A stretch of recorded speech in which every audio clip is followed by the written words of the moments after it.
Okie dokie, I'm ready. I'm ready. After a day of sticking around in art, and my monitor is.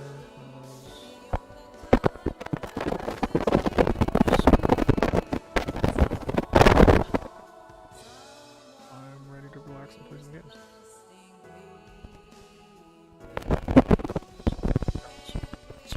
Donuts. Stop buying these things because they're way too addictive.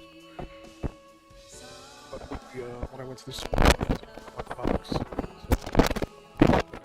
there were more. I probably bought more.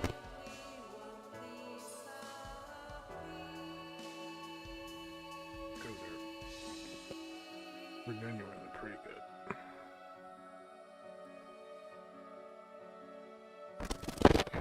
One on the charger, and then we can start playing. Because everything is all set. Grab my phone.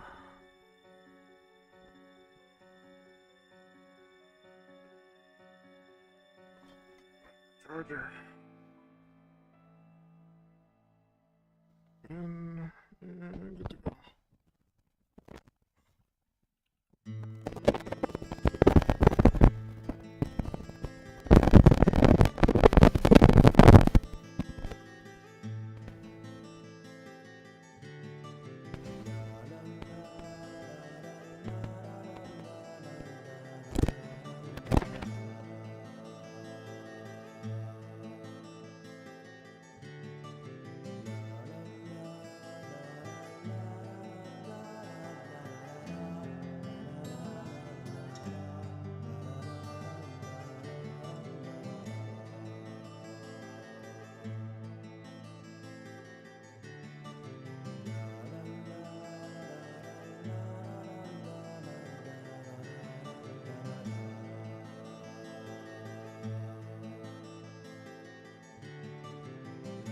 Okay, okay.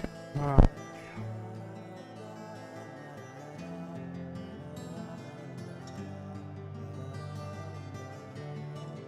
tooth is like digging into the side of my cheek for some reason.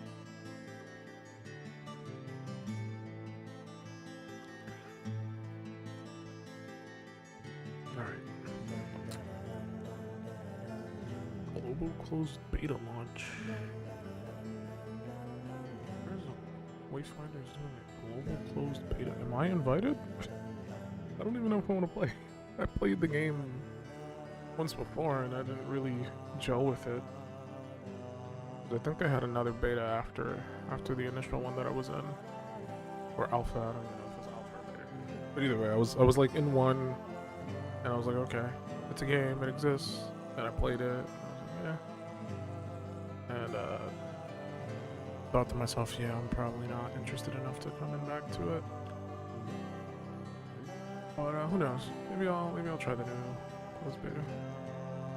If I still have access to the game with the version that I have. Either way. It's not important. But it's not important, I tell you what. What's important is us playing these goddamn games. Also, I like how my image doesn't fit. Because, like, the capture thing changed. It used to not work, and then I got it to work. And now it's just kind of there. Looking all weird. It used to... It's weird, because it used to not capture... I think I explained this before. But essentially,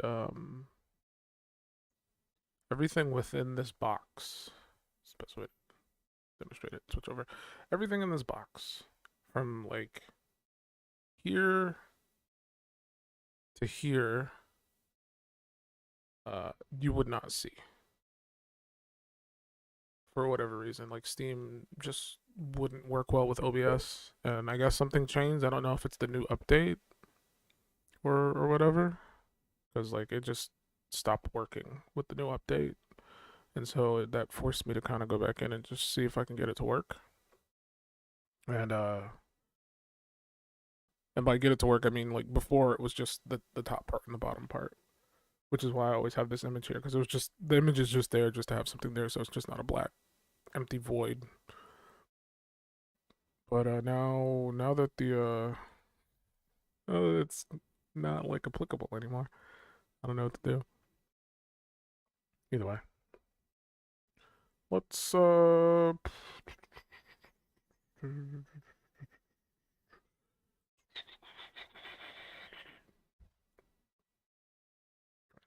Why not? So I can get my little avatar. Do I need a controller? My controller's right here. My battery should be good. I should charge those other batteries though, while I'm remembering to do so. I was playing some VR earlier, doing a little bit of cardio. And then tomorrow I'm probably gonna I might do more tomorrow. If not, I'm just gonna lift some weights. One or the other. They're neither.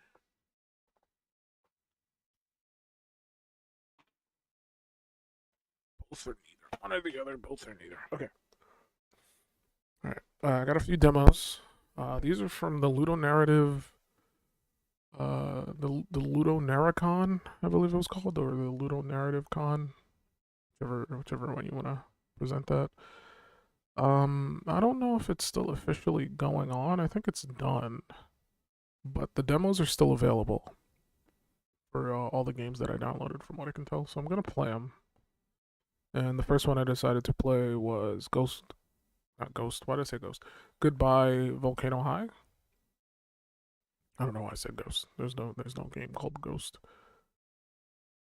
That is in the, no, there actually is. It's called Ghost Pia. But we're not playing that one. We're playing Goodbye Volcano High, which I'm pretty sure most people know about this game. It was a meme when it was first showcased. Everybody started making fun of it, and I honestly thought this game was vaporware because I haven't seen anything on it in quite some time. But it looks like it's coming out in June, so yeah. It still exists. It's on somebody's radar, I assume. I'll play the demo. Let's see if I like it. It's made by Co-op. They've made some other decent indie games that I've personally not played. What volume right now? Or is it just dead quiet? I guess it's just dead quiet because I don't hear anything. Is it pre-release demo bugs are expected? This demo requires a controller. Sure, why not? Is my audio working right now? I just got no sound in the game and it's weird. It's like throwing me off.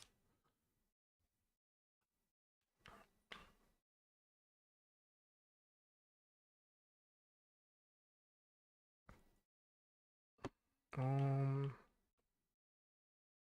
to get this fucking message box to go away. It's such a pain when it doesn't want to disappear. And I click on it, and clicking on it does nothing, so it just drives me nuts. Because they want me to disable the fucking Steam thing, and I don't... Or not the Steam thing, the Xbox overlay thing. But I like using the Xbox overlay button, so it's kind of... it's still not even going away. Bruh.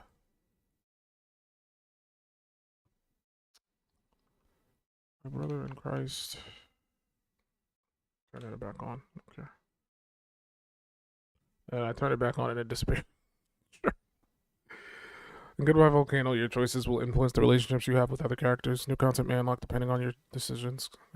When you make a choice that might have changed your relationship with a character, you'll see this icon. Okay, so it's Life is Strange, but with dinosaurs. I always, like, anytime I think about Life is Strange, the reason why I like that game is because, like, the hook of it being you're just like a regular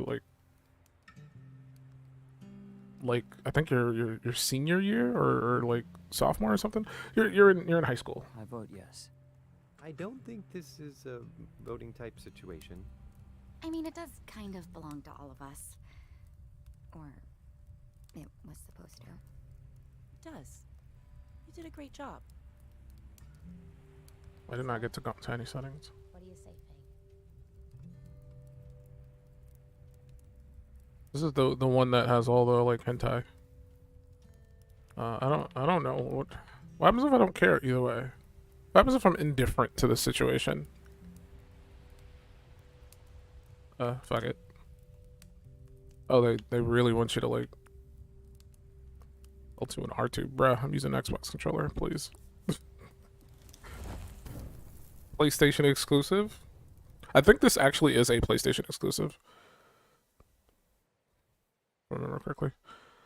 Can I go in the options? What do you? The game literally crashed. We're off to a good start. I'll give it another shot.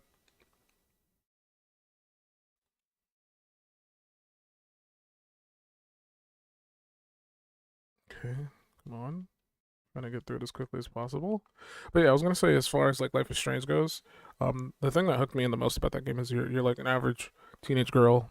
I think you're like 17 or 18 or whatever, and you have like psychic powers, the ability to rewind time. Oh, you can pause. There's no settings or anything like that, unfortunately. So I guess I'm just stuck with the settings that I have. But yeah, that was draw to Life is Strange for me, and I don't know if this game has anything like that. Outside of you're a bunch of like furry dinosaur people. Vote yes. I don't. I mean, it does. Shut up. Out of my face. I gotta burn this book. Gotta burn this book. What do you say, Faye? Throw it in the garbage. Trash. It belongs in the trash. Okay, don't crash. If you crash again, I'm not playing you. Okay. Yeah, rock out with your cock out.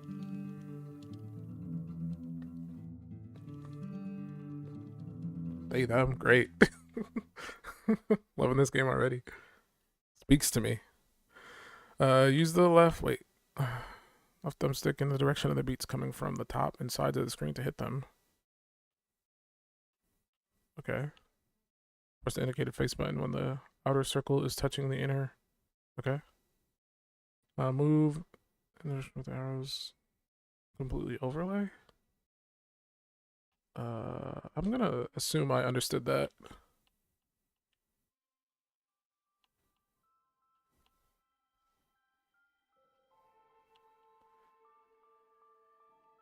What? You saw I hit that. You. Can I just hold it? Am I allowed to hold it? You can't hold it. There's no penalty for that, I don't think.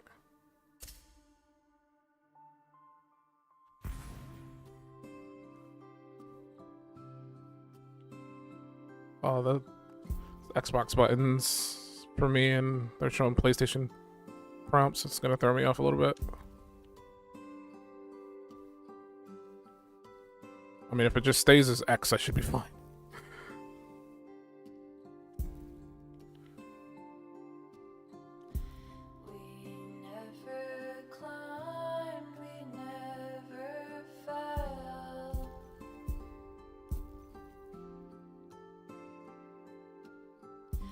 Scaled our way out of this water well.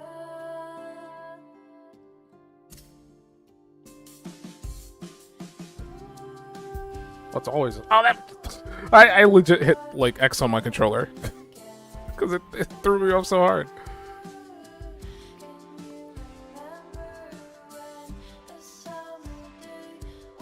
I liked it better when I was able to just spam the button.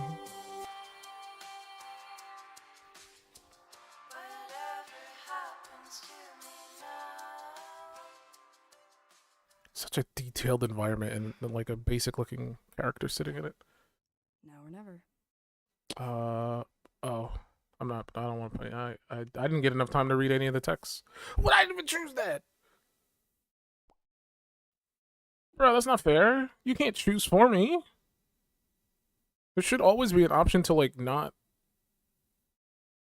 answer if you don't want to. Oh, now I get to read it. Oh, you can let me read it before fucking piece of shit.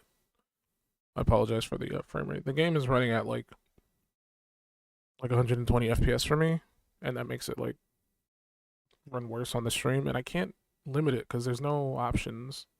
The demo has no options. So I don't feel like reading this out loud.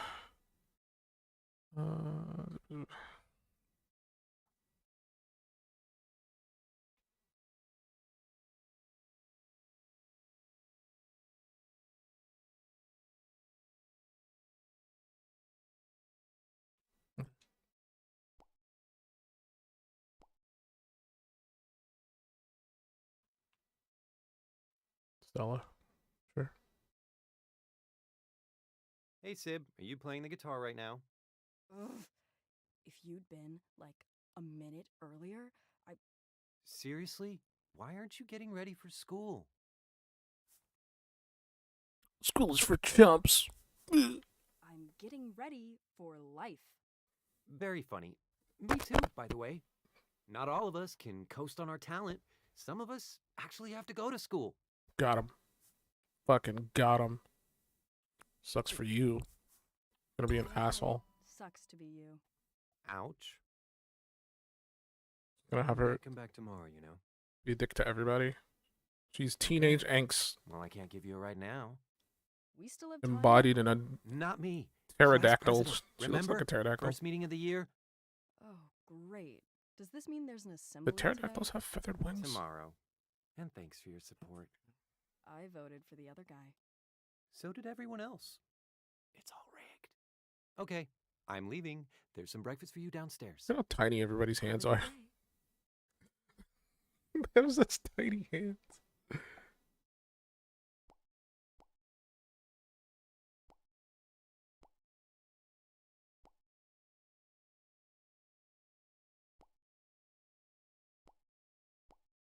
Oh, I can speed it up if I want.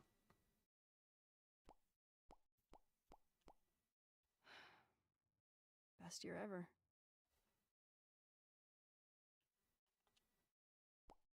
All day. Man.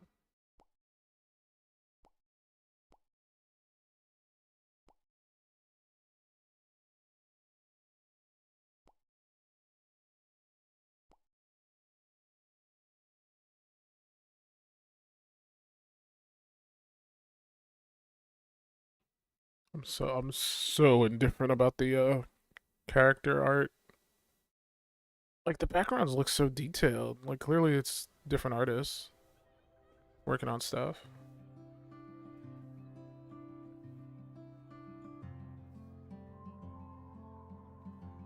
And then there's like these like background characters also look very different from the I think it's the Hey! choice of like line thickness that they used. Whoa! Your hair, it's silver. I don't know. And your makeup. Oh, wow. When did this happen? Are we all getting makeovers now? I want to see what she looks like without the change. Oh, yeah. I forgot you haven't seen it. I leave for 6 weeks, and now you look all different. Dressing all cool, doing fancy new stuff with your eyeliner. It's not a big deal. Just wanted to, like, set a new tone for the year, I guess. I wore the same worm drama hoodie for, like, all 6 weeks of TSNI. I don't know what Very that means. misleading shirt to wear around bug people, by the way. TSNI? Oh, yeah. Duh. Tendril Summer Nature Intensive. I was in the entomology section. I don't know what any of that means. So, bug camp. Pretty much. Dude, I have so much to tell you about it. So, what'd you do all summer? Worked on songs, mostly. Wait for Rita. Let's hype her up. Yeah, let's do that. I got some big band news this morning. Like, huge. Like every birthday you've ever had all at once. Wow, okay. That's a lot of cake, and I'm definitely listening. No. We have to wait for a proper band meeting. We've got to have Reed. Wow, okay. Not cool, dude. So, can I tell you my news, though? Obviously. Meet Mango. Hi. Was that the camp mascot? No, even better. She's my new pet slash precious baby angel. She's an anacophora, a velvet worm. She's the sweetest. They're super rare. Rosa and I found her because we were out planting this special kind of moss they need for their habitat. Rosa? So you just steal Second grade the science special class? rare creature out of its Oh my habitat? god, her paper mache volcano. Dude, I think Mr. Perea quit after that. No, but Rosa is super cool, actually. She was at camp with me, and she knows, like, basically everything about plants.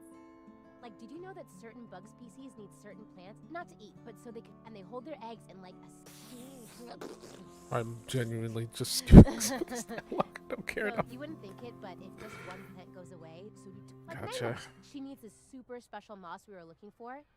Usually these little guys hide all day, but because there isn't enough moss anymore, she was just huddled up in a little termite tunnel all alone, and it was so sad. Check out this video of her slime attack. It smells so bad you want to die. Slime attack. Good song title.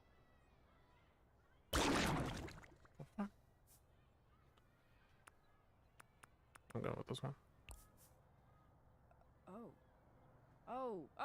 Oh no. Wow. How often does she do that? Every time she eats.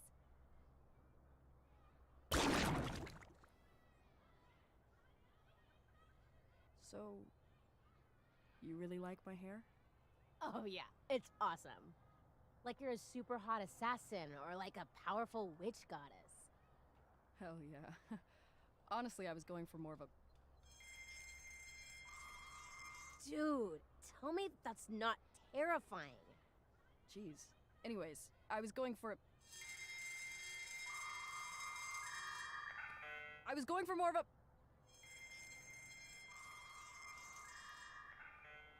Seriously?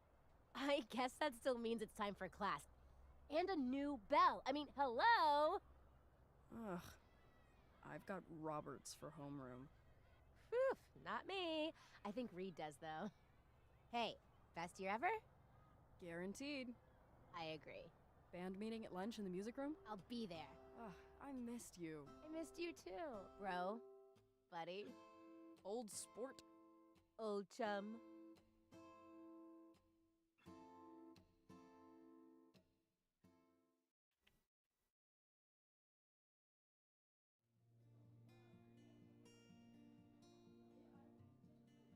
Reed, I have big band news.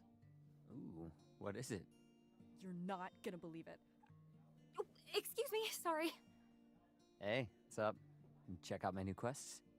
Quests? Yeah, I'm gonna have to prepare some fire spells. Yeah, you bet you are. What just happened? Hey, Reed! Is there some special circumstance preventing the two of you from taking your seats with the rest of the class so that we may all begin?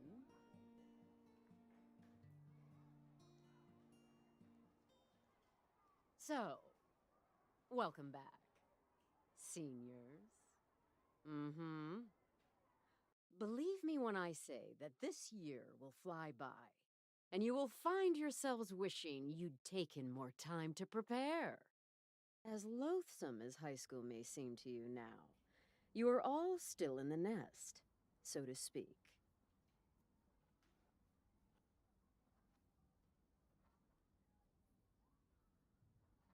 Oh. What am I doing? Worm. I like comic.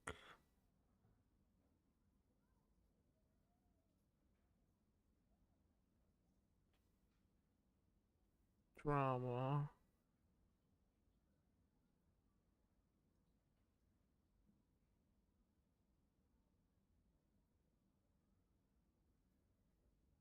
I like the wing. The bloody wings.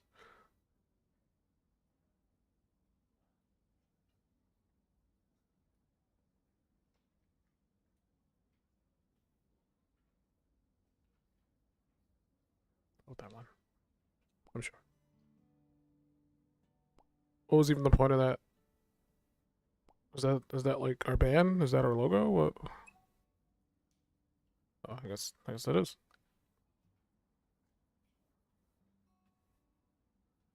And you will be pushed out to fly, or falter, in exactly 9 months.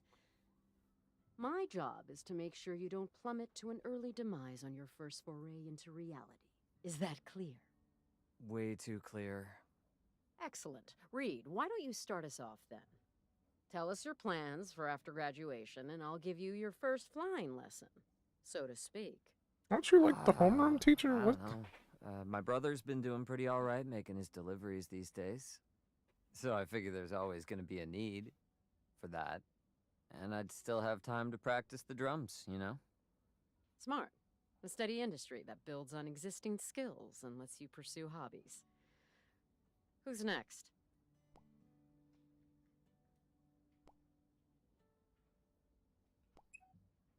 Oh, you got no signal. Stop trying to send text. Come on, what the hell? Fang! You should know by now not to text in my class, yes? Here, take my phone. I don't care. Sorry, Ms. Roberts. It's just acting really weird. Hand it over, please. Oh, I can like fight. I didn't realize there was an option. I did say I was gonna be an asshole. I refused. I want to see how much trouble I can get. Oh, the audio just stopped? I think that It's might be not my working headphones. Anyway. Ugh, mine's not working either. Same. Like totally dead. Anyone else care to update us on the fate of your emojis? Actually, my mom's transistor radio was picking up all sorts of interference this morning. It sounds like that's what happened with the bell, too. Which would also explain why no one can send text all of a sudden. Oh, cool. Yeah, that sounds good. It's not good or bad, just unusual. Do feel free to enlighten us. Well, if it's affecting cell phones, it must be pretty high frequency. Oh. But, you know, it reminds me, I've started looking at pre-med classes online. Because after graduation, I'm going to become a physician. What does that have to do with electromagnetism? What? Nothing. I was just thinking of the sciences in general. What about you? Yes, Fang, since you have so much to say. Well, I'm going on tour with my band. Right after graduation. First step? I don't know what an EP is. Recording some new songs so we can make a name for ourselves. Not like versed in music terminology. Oh, yeah, that makes sense, of course. What kind of portfolio do you have so far? Or, that's probably not the right word. We're kind of still cooking, you know? We've got some stuff in the works. Well, you still have several months to think of a viable career. Got him. Someone else? Flame that ass. Oh, it's working again. Hey, do you have a minute? Not really. Leave me alone. Not really. I just wanted to say sorry that I put you on the spot. I didn't realize you haven't really made a plan. No, I'm a musician. I have a... Still, I think it's interesting that you want to play I'm music. a music You person. never seemed like the kind of person who would go to university. Wow. Thank you.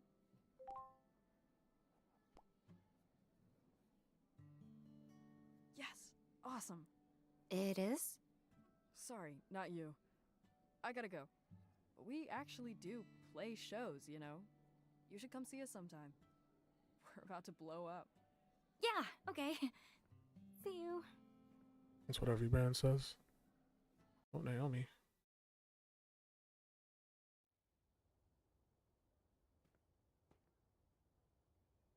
See, velvet worms actually have 2 separate slime exit points. They squirt out the streams at different speeds and angles, and get this! With rotation. So the slime streams cross mid-air and weave a slime net around their prey. A slime net, dude. Ugh, that is gross. Awesome.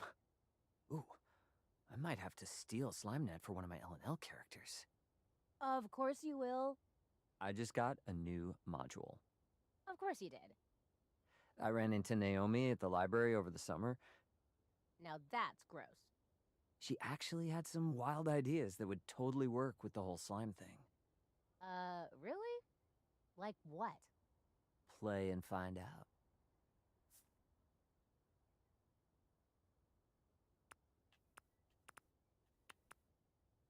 This one.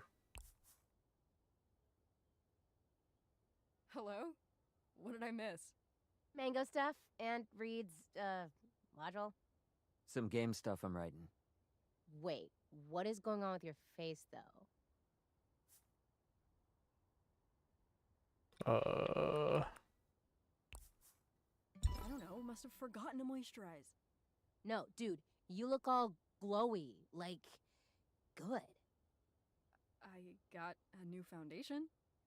It has micro shimmer. Is it too much? Nope, that's not it. You look happy.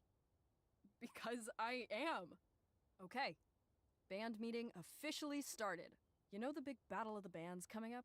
Nope, never heard of it. Battle of the what? Wait, are we fighting someone? Ha ha. The battle of the bands that we thought we'd never get in? 'Cause I'm ready to punch. Yeah, you are. Oh my god. Focus. Are you ready? Yes, definitely. 100% super for real ready. Yeah, but are you gonna tell us, or... What? Stop.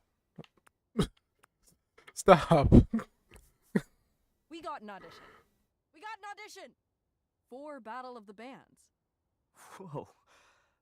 But wait, how? Did something bad happen to LJ? No. And oh my god, don't even say that. No, she just liked our song.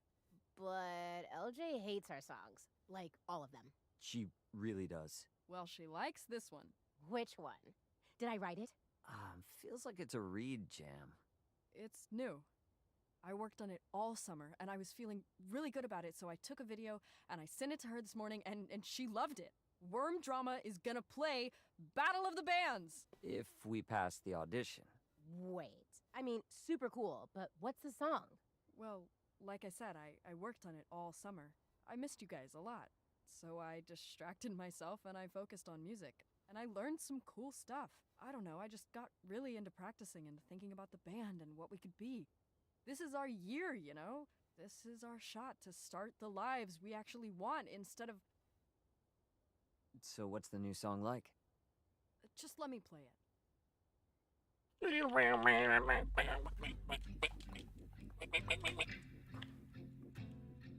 What happens if I just play poorly?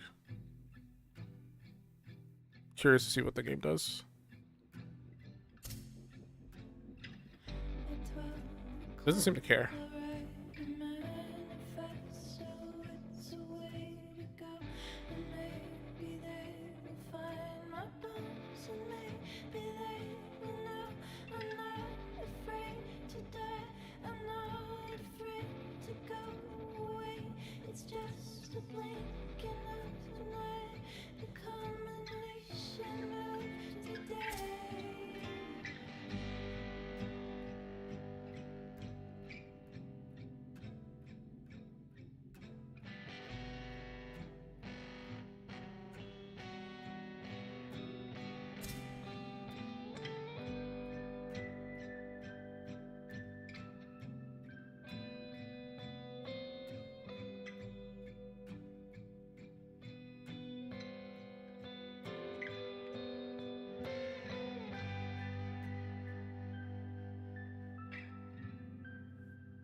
Well, obviously I'm messing it up, but you can imagine your parts. What do you think? It's... Wait, just wait until you hear the whole thing. I need to warm up first. No, it was awesome. It's really different. Really different. Like, is it even worm drama? Hate it. You really hate it that much? No, not what he meant. No, it just doesn't sound like our stuff. Yeah, it doesn't sound like Space Caverns or Gym Teacher Sex Dream. Those are so old. I wrote them when I was like 14. It's kind of cringy. Plus, LJ hated it. So? LJ's just one person. One pretty mean person.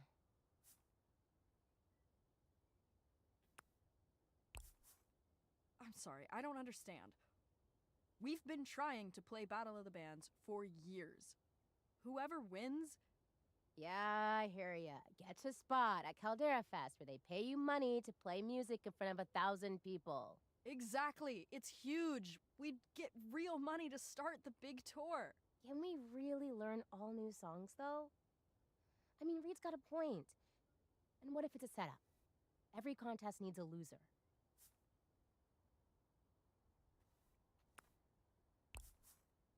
What we were playing wasn't working. LJ literally told me exactly that. And she's got Oh boy. like a dozen bands from this town signed, real contracts, real tours. True. And she's why everyone loves Swamp Babies. Which is like, ugh, thanks a lot. No one plays the same songs forever. Things change, or we all just rot. Well, hey, you got us our first real shot, right? Yeah. That's cool. When's the audition? Next weekend. What? Whoa. Oh my gosh. I haven't practiced all summer. Bug Camp did not like my guitar. Or actually, it did. Like, certain bugs liked it to, like, live inside of it. We can start practicing now. We have all weekend. We're all gonna play L&L this weekend. Who is? Everyone. Me, Rosa, Sage. Oh, Rosa can make it? Yeah. She just texted me. Sweet. Naomi's playing too. You want in this time?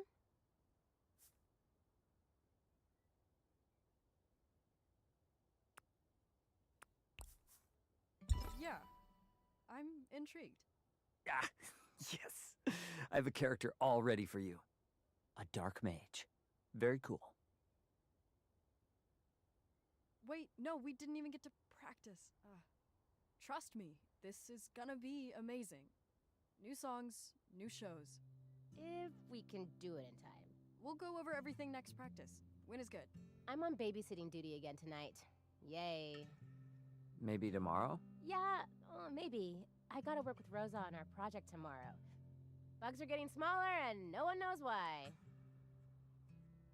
See ya. Time to be solo band. Just be a one musician. Set up and go on tour yourself. And that was Goodbye Volcano High. Honestly, I didn't like enjoy it too much. You could literally just not play the music minigame. I don't know why they even include it. If there's like no incentive to play. Like why give the player prompts and stuff? Well, that's Volcano High. How do I quit? Oh, I don't want to play anymore. Oh. Honestly, curious to see what people think of it. So I'm gonna check the store page and check the community hub and see what the gamers are saying. Let's see. One person says, "Where's the blood?" Full game could be just talking about bug facts. And I'd be fine with it. I genuinely skipped that part. I was just kind of not interested in that.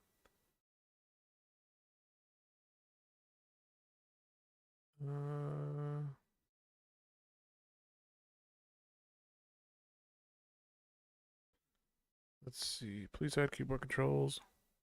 One person says only 4chan weirdos are hyped for this game. Don't like how when I select an option. Oh yeah, I did experience that. One person says, don't like how when I select an option, Fang says something completely different. That seems to be the norm with like games that give you different dialogue choices where it'll be like, yes, no, maybe, and you'll pick one, and then they'll say something that vaguely relates to the choice that you picked. instead of just saying the choice that you picked. It was a big issue with like Fallout 4. I remember like people literally making mods to just show you exactly what your character's gonna say, so you know how they're gonna respond when you pick something.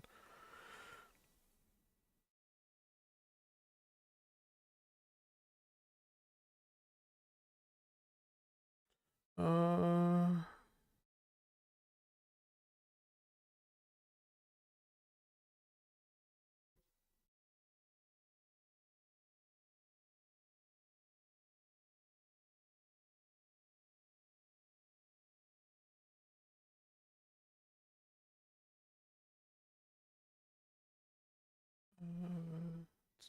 One person says, I think this game appeals to the Majora's Mask fan in me. I don't know how.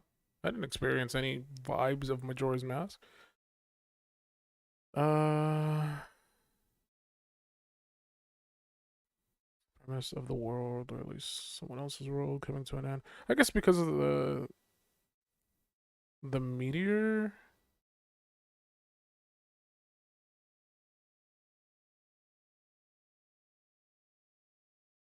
But like, I don't know how you'd compare that to Majora's Mask because there's no like, because like I've not actually sat down and played Majora's Mask, to be fair. But I've seen Majora's Mask and I've seen people play it.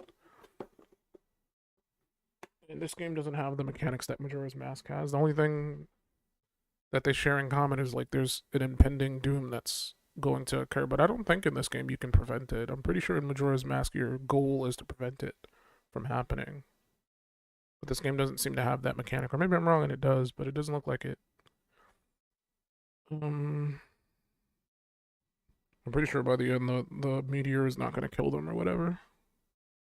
They're a bunch of high schoolers. They're not going to kill high schoolers.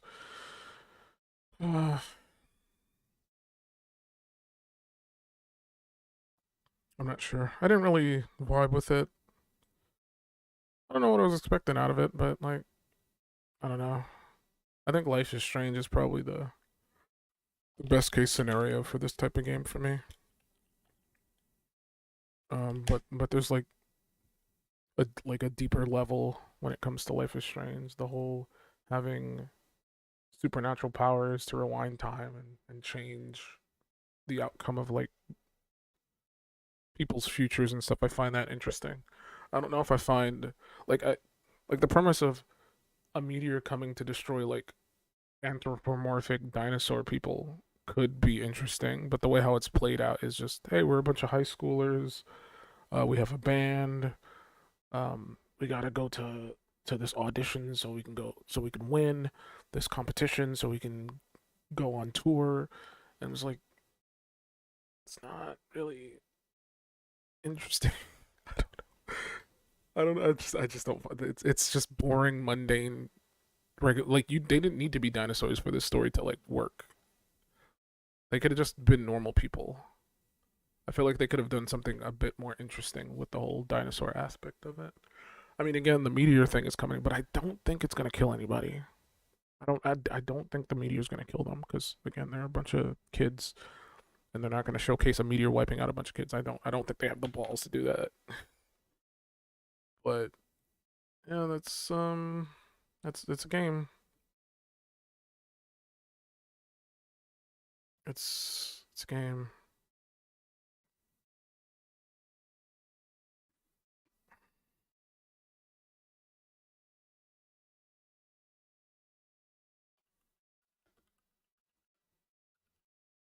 Next game. What am I playing? I'll try Ghost Pia next. Ghost Pia Season 1. Ghost Pia. This game is not listed in the games on Steam. Or not on Steam, on the Twitch thingy. Ghost Pia? Alright, well, I guess I'll just change it to the tried and true games and demos. That's what I usually switch it to. I don't know what's game and demos, but whenever the game doesn't exist in the Twitch database, that's what I usually change it to.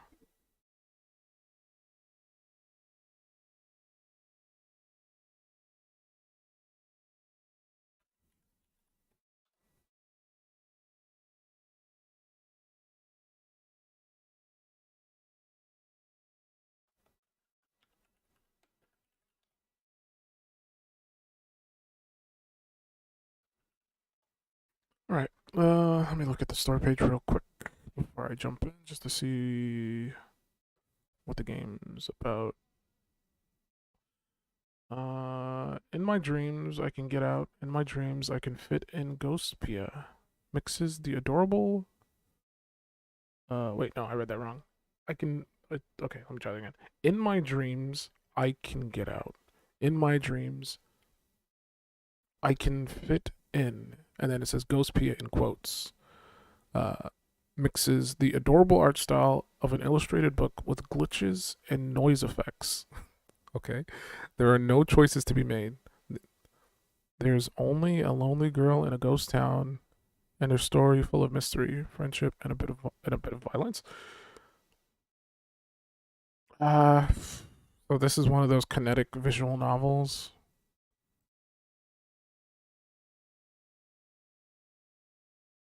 It's my assumption. I'm not a huge fan of these. Like I like choice. Um Even if it's just a tiny bit of choice. Having it to where like you get no choice at all and you're just experiencing a story, like I don't know. I guess it depends on how much it costs. Usually these type of games tend to not be super cheap. Like if it's like $5, $10, I can let it pass, but sometimes these games tend to be like 20, 25, $30 just for like a kinetic story where you make no choices.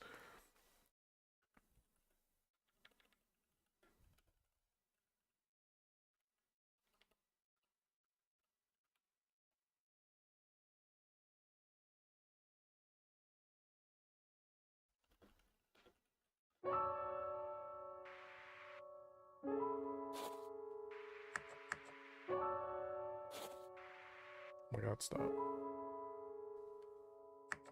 Can you stop? Oh my. It is like reading my inputs as I'm trying to type something to someone.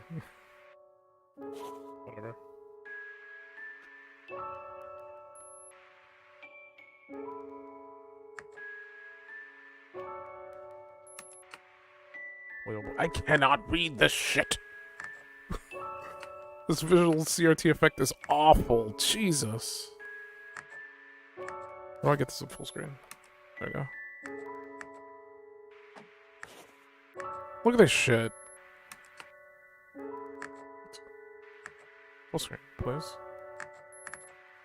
Look at this. Look at this. This is so aggressive.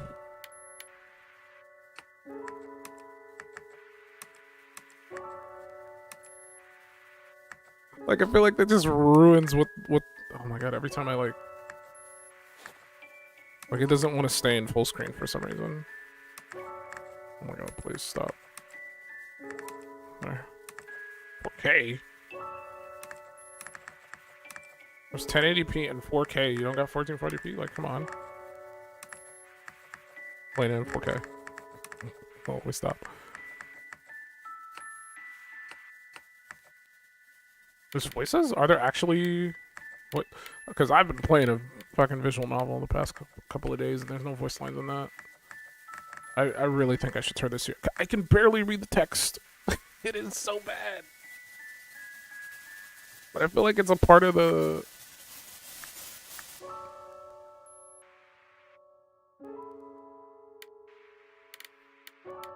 I think it's part of the quality, though, of the...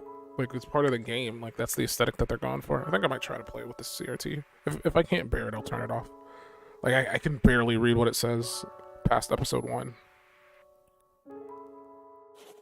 Barely. Episode 1, there's a new townsperson in town. Do you want to start reading from episode 1? Sure. For you to progress through the story, you can always press A to go back. Like I said, if you're confused, press X. It's been a long journey. Oh, let me turn this down just a tiny bit.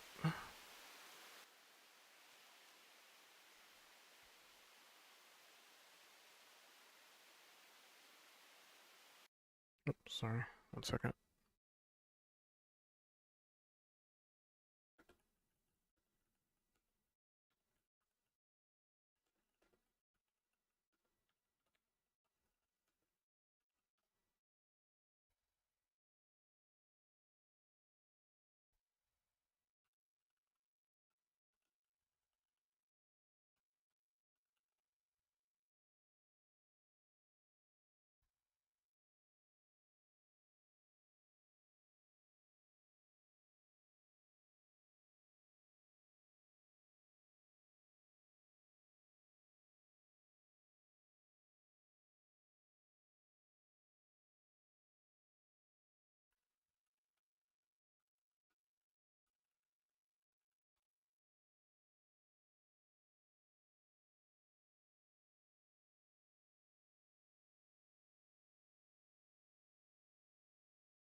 Because I'm free.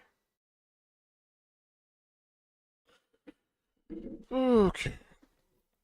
That's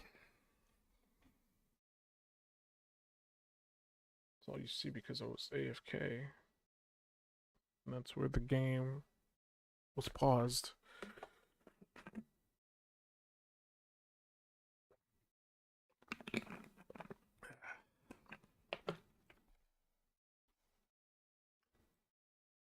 I am there. I am there. Alright, let's go. A cold breeze blows, and I suddenly want to go home. This is Ghost Town. It's certainly lonely enough to have earned that name. Despite my reluctance, I quickly remember why I came here, to fulfill her wish. It is a promise I have to keep. I whispered to myself, I've come to see you. I've come. And then the cyberpunk music starts playing.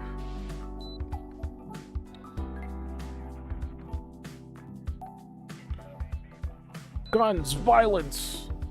So this is supposed to be, like, a visual novel.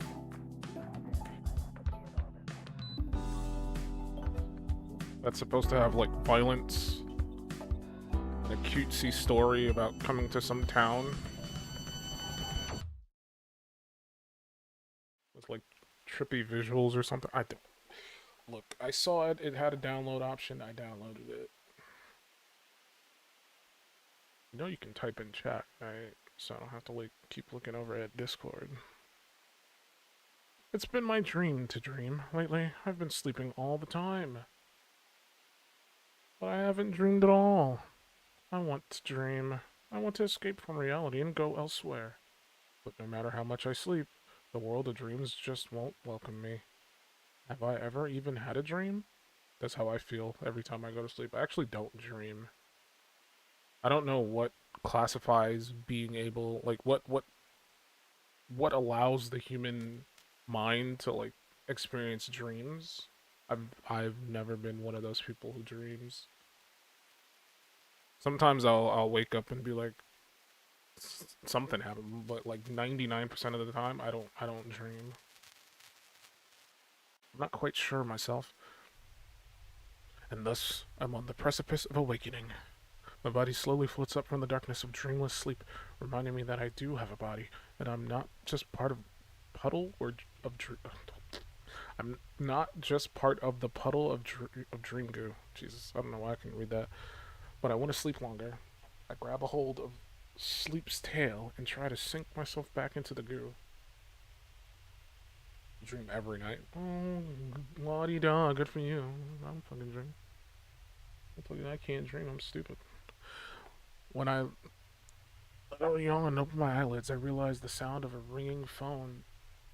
So that's what woke me up. The trifling realization sends sparks flying within my brain, instantly casting aside my drowsiness. I've woken up once again.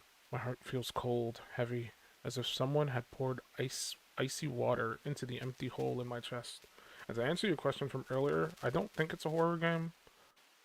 I think it's just like it touted itself on the store page as like a game with like glitchy visuals, and in like the description section lower down it said something in regards to like cutesy story movie with like violence.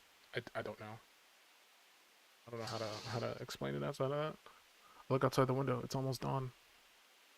Everyone's starting to go home. The air is hurried and restless, but also somehow satisfied and overflowing with hope. And then my heart gets another degree colder. Let's go. Ikazo. I quickly grab a change of clothes, put on my coat, and head to the door. The door leading out of my one-room apartment. I've always wanted to have a one-room apartment just to get that experience. I wince at the cold sensation of the metal doorknob when I turn it. Once I walk through the hall and down the stairs, the door there leads outside. That is one long lady? I don't know if I'm a guy or a girl. It's the same outside as ever. Thick snow covers the ground like always. Good thing I brought my boots. I don't know what bochi is. Never heard of it. A cursory glance at a nearby brick fence reveals graffiti in a language foreign to me. Behind it, in the distance, are buildings covered in pastel, candy-like colors, except they're now faded, dull, and ambiguous. There aren't many tall buildings. What does stand out, though, is a cylinder thrusting forth from the middle of town, as well as the peculiar silhouette of a church in the distance that almost looks like it's got an onion on top. In any case, I've got the feeling that this isn't the place where I belong. I'm gonna turn the game down just a tiny bit.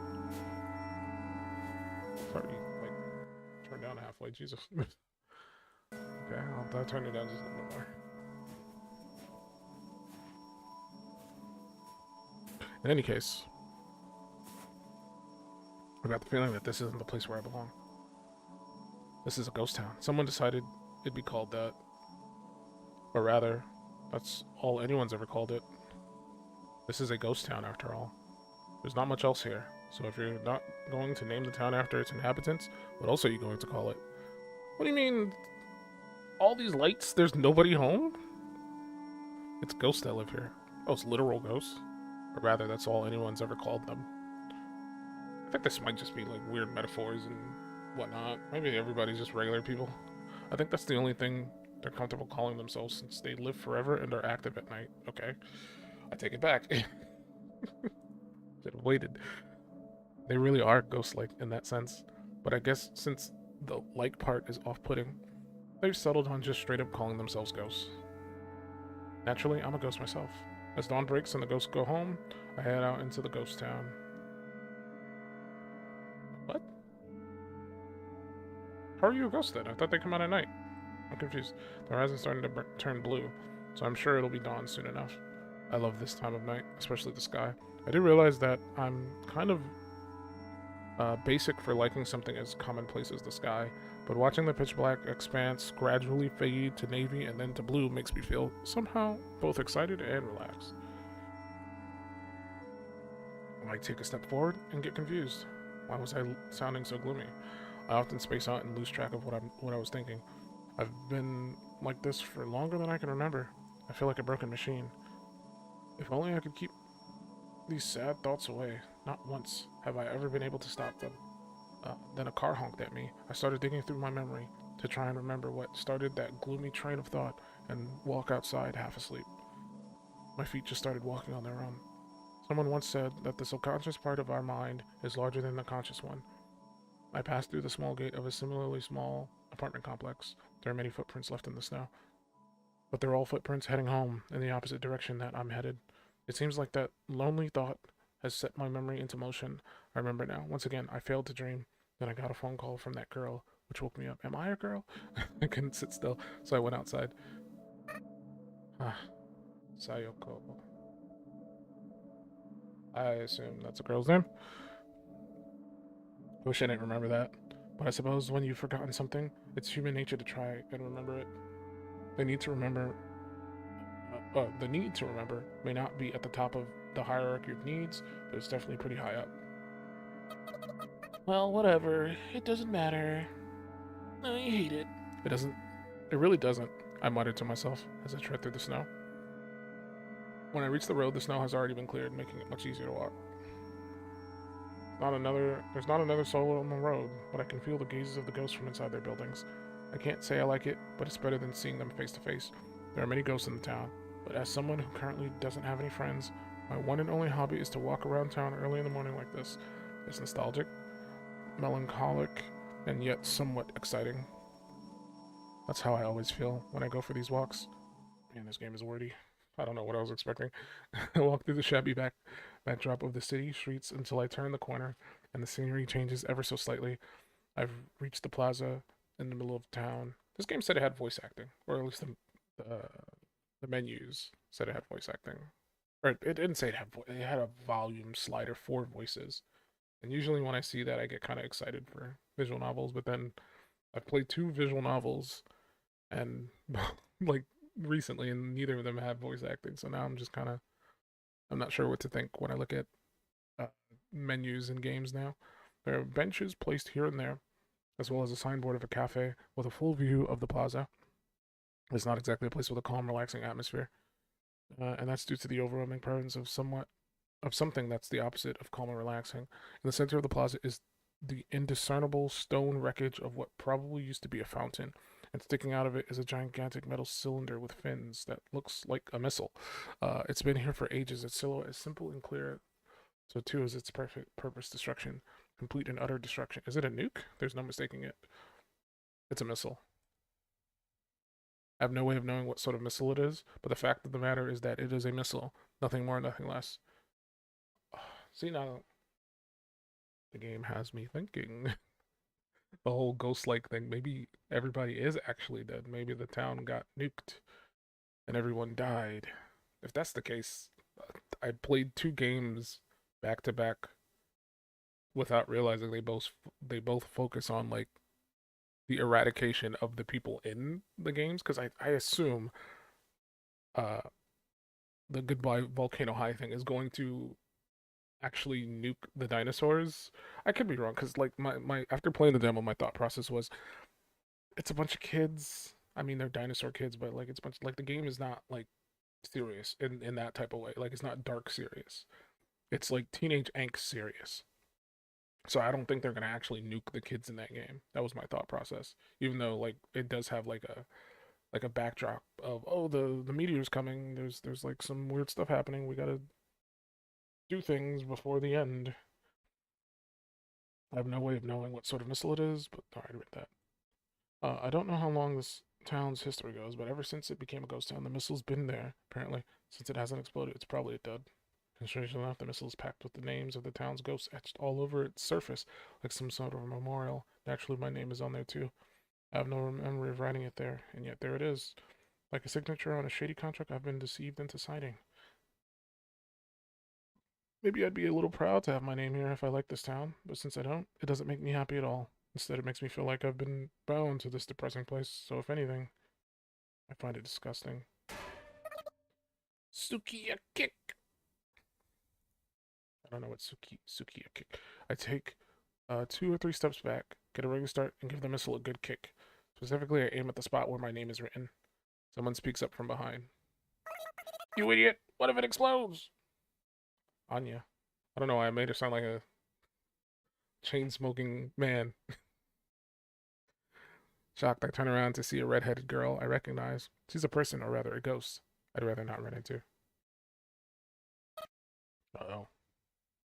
That's one thing I haven't forgotten. But it's not like I did anything.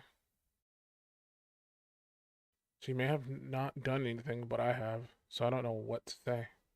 Obviously, I'm not expecting her to do anything in retaliation, and it's not like I hate her or anything, but I don't know if what I've done maybe, but I don't know if what I've done maybe was some kind of taboo. Ow. I broke my toe. So all I can do is let out a pathetic groan. Hey, wait! I turn around and make a break for it. I run shamelessly, waving around my arms and legs. Anya, that red-headed, had appeared right behind me, so I have no choice but to make a loop around the town that's roughly shaped like a circle in order to get back home. I try to run fast, but my body just doesn't feel like it. I keep tripping and almost cry every time, but before I realize it, I'm back home. When I close the door behind me, I finally snap out of it. I can almost feel the wind blowing through my stomach. Now that I think about it, I haven't eaten anything in a long time. Well, it's not like I'm gonna die or anything.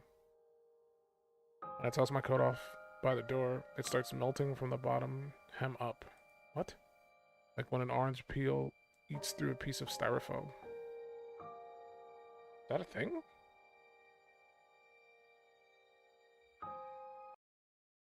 I've never seen that. Is that actually a thing?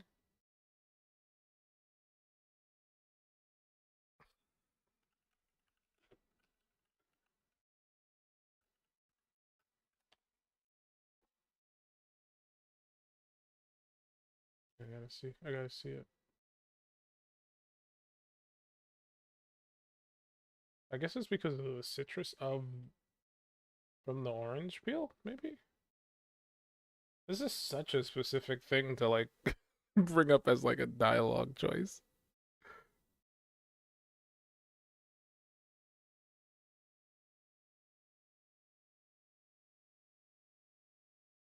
Uh.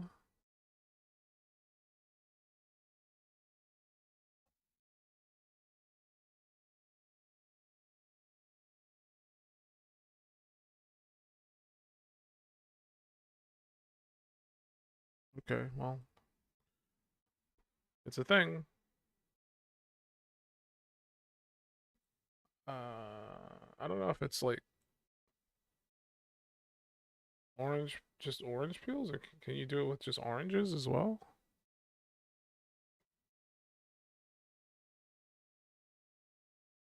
Like if you just put an orange in a styrofoam cup, will it do the job? Is it this? I assume it's obviously some chemical in the orange that does it.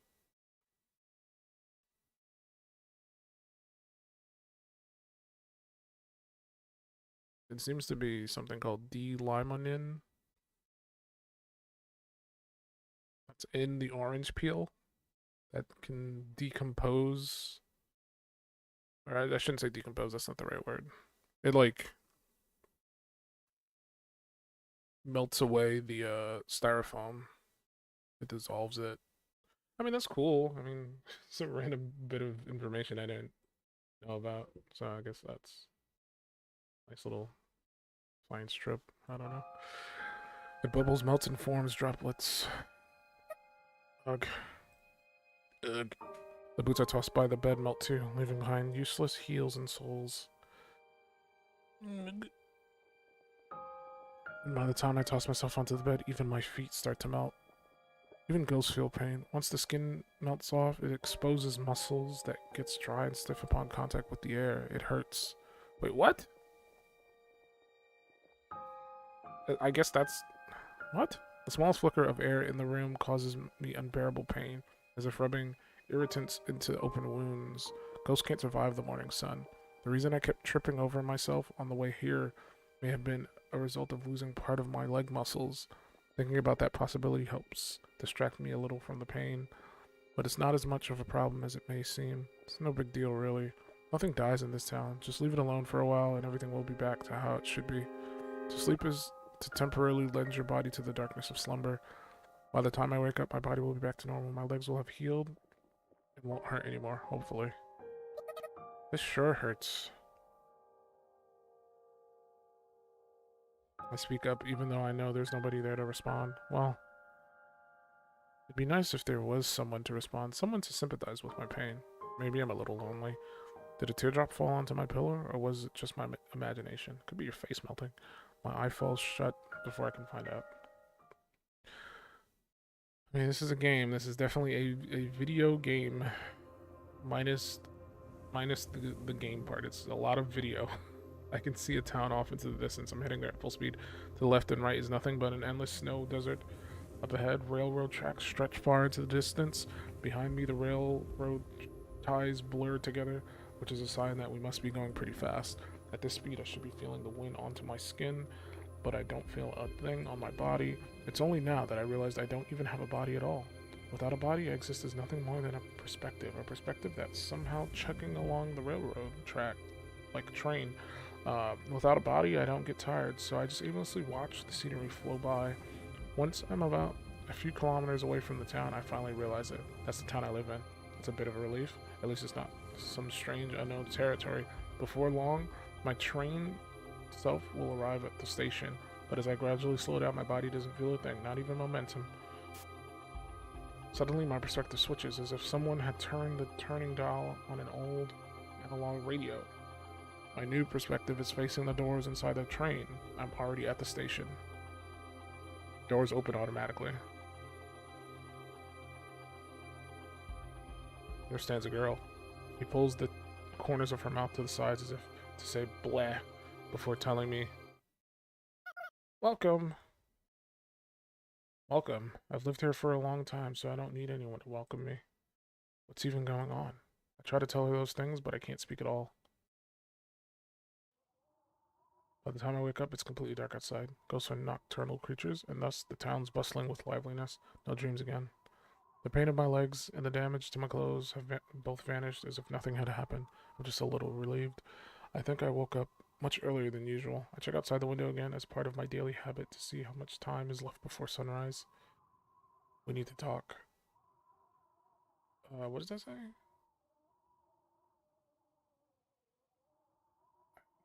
Can't read it.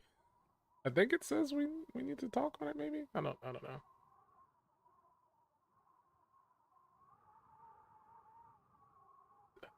I don't know. Actually, it might. It could be. I don't think it's English. I could be wrong. I don't think it's English. I haven't seen the electric bulletin board before. It looks pretty haphazardly made, too. There's wires poking out and duct tape stuck on here and there. It's probably handmade. It's been lazily stuck on the wall of a building facing my apartment. I've got a hunch as to who put it there. Almost everything in the world can be fixed with a little duct tape. I can still vividly remember her voice, but maybe that's because I actually heard her voice just yesterday. The phone starts to ring right on cue. I check to see if my socks are on, and if my boots and coat are there. I comb my hair with my fingers, but it'll probably just get messy again. It's not like I've got time to fix it properly, though. I'm off. I turn the doorknob. And pull hard. I got confused because it was like kind of together. What? Pacifica. When I open the door, I see a ghost standing in the common area of the apartment hallway. Is she a grown-up child? What does that mean? Or a childish adult? My appearances, she could go either way. But if you ask me, I know she's the former. I think she's beautiful. Yo-ho. Even as she starts talking, she doesn't stop filing her nails. She's number 2 on my list of people I'd rather not see right now. If it's not obvious, number 1 on the list is that red-headed girl, the ghost named Anya. Pacifica. Long time no see, Sayako. When I hear her somewhat friendly tone, it takes everything I have to keep my mind from unraveling. Pacifica's very smart. I get the feeling that all of this was part of those girls' plan to get to me. Those two know me. Probably have for far longer than I've known them. I need to go on a walk. I know I can't oppose her, but I know I can't just not oppose her either. Listen to what I have to say, and you can go on as many walks as you'd like. I'm getting dizzy. Pacifica speaks softly, but has a firm fortitude. I don't think anyone can meaningfully oppose her in any way. The phone keeps ringing behind the door. I just shut. It's kind of nauseating. But I'm pretty sure you'll find what I have to say quite interesting. It's not like I don't want to hear it, but why me? Please, don't get the wrong idea. I just need help. Help. Pacifica takes a step forward, closing the distance between us. My body tenses up. I can't be sure she isn't carrying a knife. Not like she isn't allowed to. Whatever. I'll just put with it. I'll put up with it for now. It's not like I'll die or anything. As I let my thoughts run wild, I suddenly smell something sweet, something relaxing. My new ghost has arrived. Pacifica brings her face up close and whispers in my ear. It sends shivers down my spine, blowing away both the nausea and the sleepiness. A new ghost? Pacifica's breath tickles my earlobe. The tips of my toes tingle and my shoulders freeze in place. Oh yeah, I guess ghosts are free too, huh? Not too loud. It's still a secret. Don't whisper in my ear. Like I said, not so loud. Pacifica's only whispering in my ear for secrecy's sake. My ears are so sensitive I can't focus on what she's saying. Okay, I'll listen. I'll hear you out at least. Really? Thank you. I thought you might say that. May I come into your room? Let's have a little private talk, woman to woman. Pacifica gently smiles from ear to ear, like a flower blooming. I feel guilty thinking that there's nothing about me that deserves a smile like that. I've got an inferiority complex about how I've never been able to smile like that. Those two thoughts gouge out my heart. Pardon the intrusion. Since I haven't even locked the door yet, Pacifica opens it on her own and starts to walk in, but then stops in place. Whoa. Pacifica? I must have forgot my ninja manners. Or I mustn't forget my ninja manners. Ninja?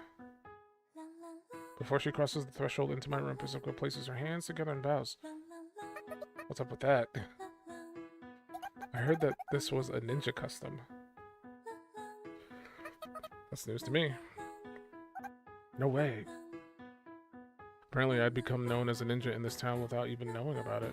It's kind of concerning in its own right, but for some reason it feels oddly satisfying to see Pacifica blush. It's a pleasant sight, I guess. Upon entering the room, Pacifica makes a beeline for the phone and picks it up. She simply says, "Yes, it's me. Yes, that's right. Yes, please wait. Goodbye," and then hangs up. "I brought you something. Sorry, but could you boil some water?" I place a pot on the stove and return to the table. Pacifica takes a bottle of instant coffee out of her handbag. She then takes out a tin of preserved biscuits. Ah. What's wrong, Sayako?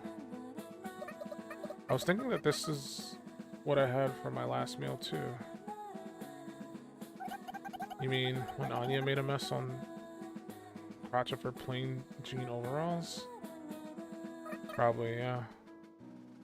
How long ago was that? No idea. Well, I haven't had much of an appetite. It's not like I'll die anyway.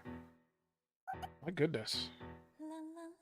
As I boil the water, I listen to Pacifica scold me, saying that I should take better care of myself, and that it's not a matter of living or dying. And soon enough, 2 cups of coffee are ready. She seals the biscuit tin with a tug of the pull tab. Seems like a fairly decent meal to me. So about the new ghost. I didn't realize the town could even get new ghosts. Of course it can't, or at least it shouldn't. That's what makes it such a mystery. The town has always had a set number of ghosts. 1,024 to be exact. That number's never increased nor decreased. Nobody's ever said anything about it, but I had figured it was some sort of eternal rule. I don't know if that's a good thing or bad thing, but I feel like adding one more ghost won't make much of a difference. Maybe someone decided 1,025 was a nicer number.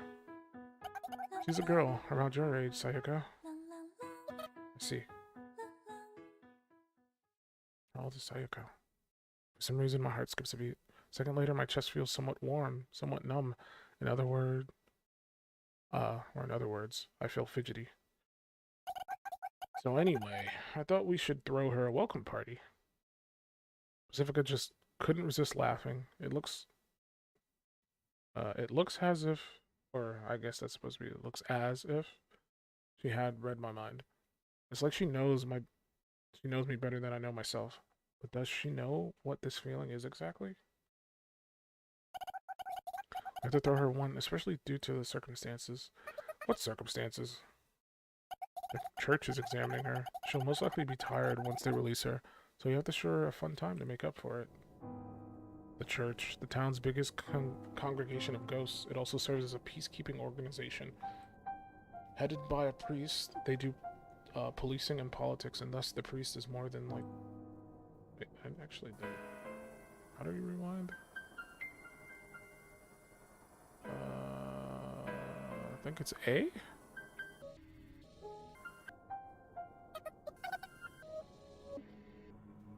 Oh, I think it was just rewinding.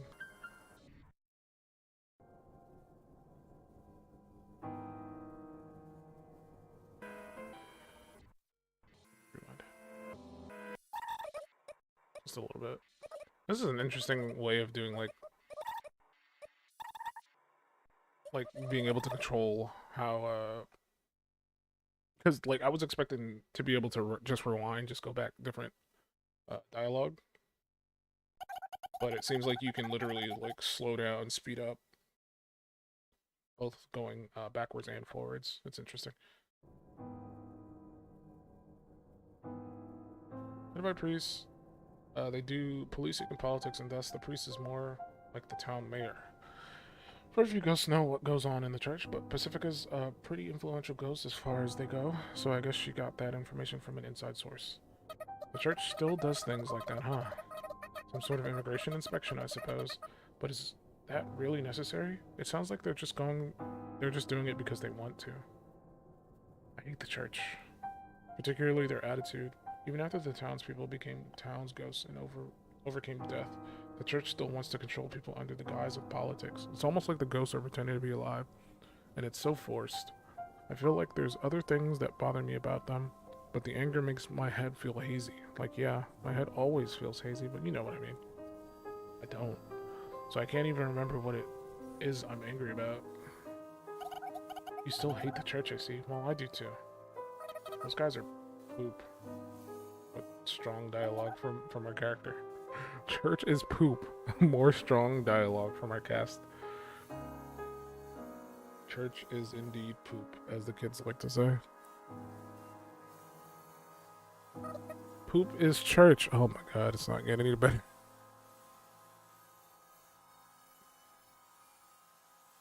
The two of us laugh, like two boys in uniform, merrymaking while oozing with pure, unadulterated youth. Youth? That's not exactly a word that I can relate to. So, Sayako, will you help me out? Okay, I'll help you if I can. You can't relate to youth? How old are you? I don't... Like, the characters are drawn in such a specific way that it makes it makes all the females look, like they're prepubescent, if not, like, teenagers. They don't look that old. I mean, out of all the characters that I've seen so far, none of them look old. Thank you, I'm so happy. When Pacifica hovers me tight, my body stiffens, there's nothing I can do. I figured I needed some sort of opportunity to do this, so I've been waiting for so long. Oh, alright, so I've been waiting for a long time. I'm so happy I could talk to you like this. Pacifica talks earnestly between sobs. That's right. While she may act overly mature sometimes, that's all it is, an act. Everyone who's close to her knows this. I remember more than I thought. I feel happy when I remember, but it also feels odd that she's got some attachment to me. It's a swirl of emotions like a spinning barbershop pole. Pacifica's as gentle as ever. She hasn't changed, but what about me? I feel like I've changed a little, the same way milk changes after its expiration date. A change you can smell with a single whiff. I can't go back to being me. I suppose that's how I describe the way I feel.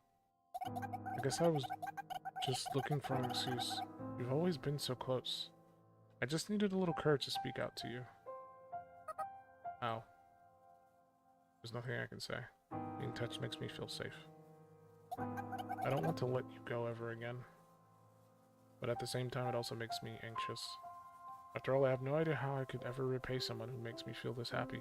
If I get too comfortable taking advantage of her kindness, she might start to hate me. And I don't want her to hate me.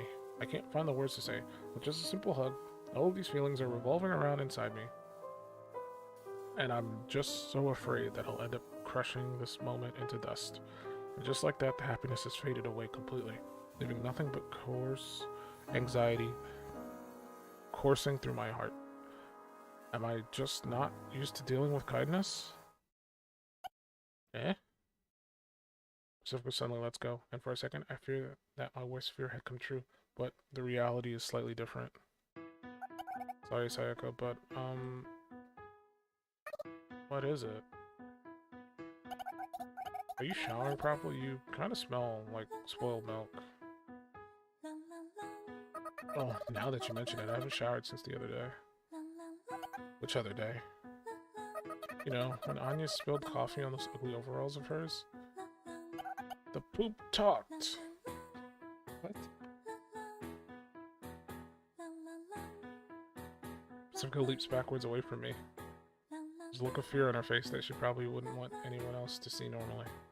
Well, I mean, if nobody's gonna come see me, and the air's not humid, then why bother showering?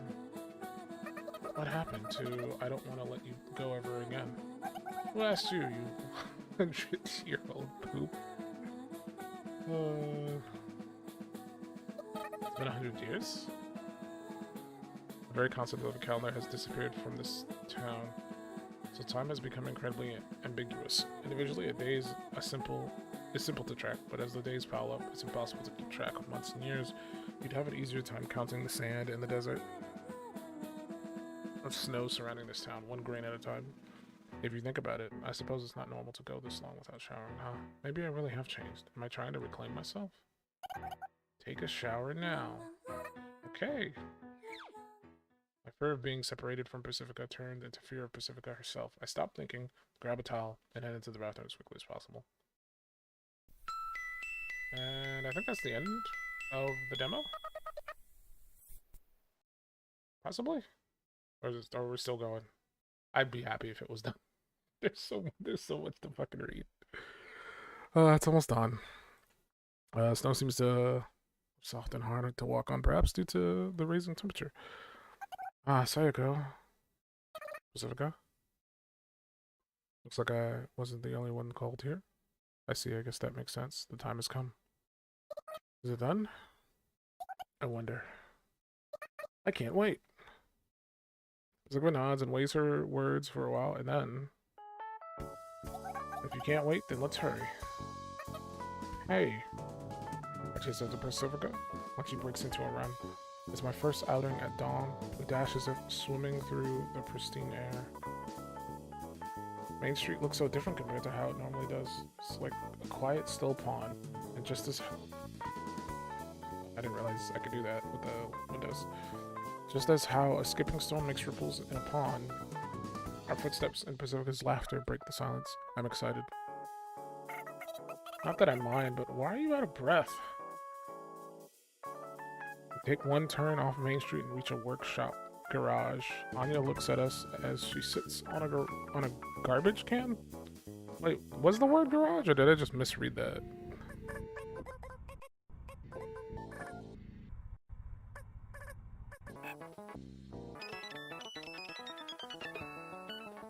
Oh no, it was garage.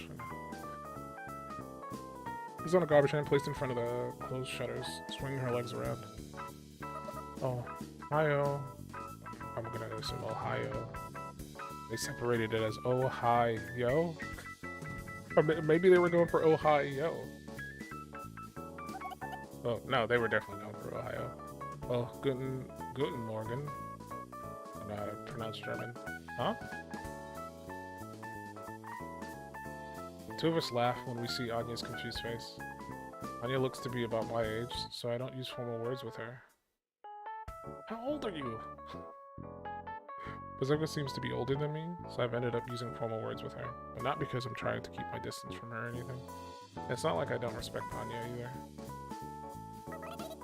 Do those greetings mean anything? I mean, they're greetings. Calling them greetings in and of themselves means something. But they are greetings. Not really, poop. You starting something? You're about to get your ass beat by Anya. Well, this is how things usually go. Though, something special is waiting just around the corner. That doesn't mean things will suddenly change between us. Well, whatever, I'm tired, so let's get down to business. Anya sighs. Her face does look a little tired, and her posture doesn't show any enthusiasm at all either. So is it done? Is it done? Or is it not? What do you think? Excuse me. I apologize. The way her eyes light up with confidence already spoils the answer to that question. It's done, it's done. I did it, I did it. Wanna see? You wanna see it? I wanna see it. I grab Anya by the shoulder when I say that. We have both lost our cool. Anya chuckles to herself and pulls a remote out of her pocket. Time for the big reveal. I'm making no sound effects, I refuse. The shutters open, revealing a large box-shaped silhouette inside the dark garage. Ta-da! This is our first weapon. This one's for the books. A squarish armored vehicle, at least that's what it probably is. Wow, that's amazing, Anya. Indeed, I'm impressed. We walk inside the large, spacious garage, storing the armored vehicle and pat its frame. I'm not a car person, but I can tell that it's a reliable machine. The armor looks like it could deflect a few bullets, and the fat tires look like they could handle any terrain. There's even 6 of them. I only see 4. Or I don't even see 4, I see 2, but I'm assuming there would be 1 over here and 1 there. I don't see 6. I doubt you could get anywhere in the snow. Or, I doubt you could get anywhere. Did I say that right the first time? I thought I said I doubt you couldn't. Well, maybe I said could? I doubt you could get anywhere in the snow desert surrounding the city without something like this.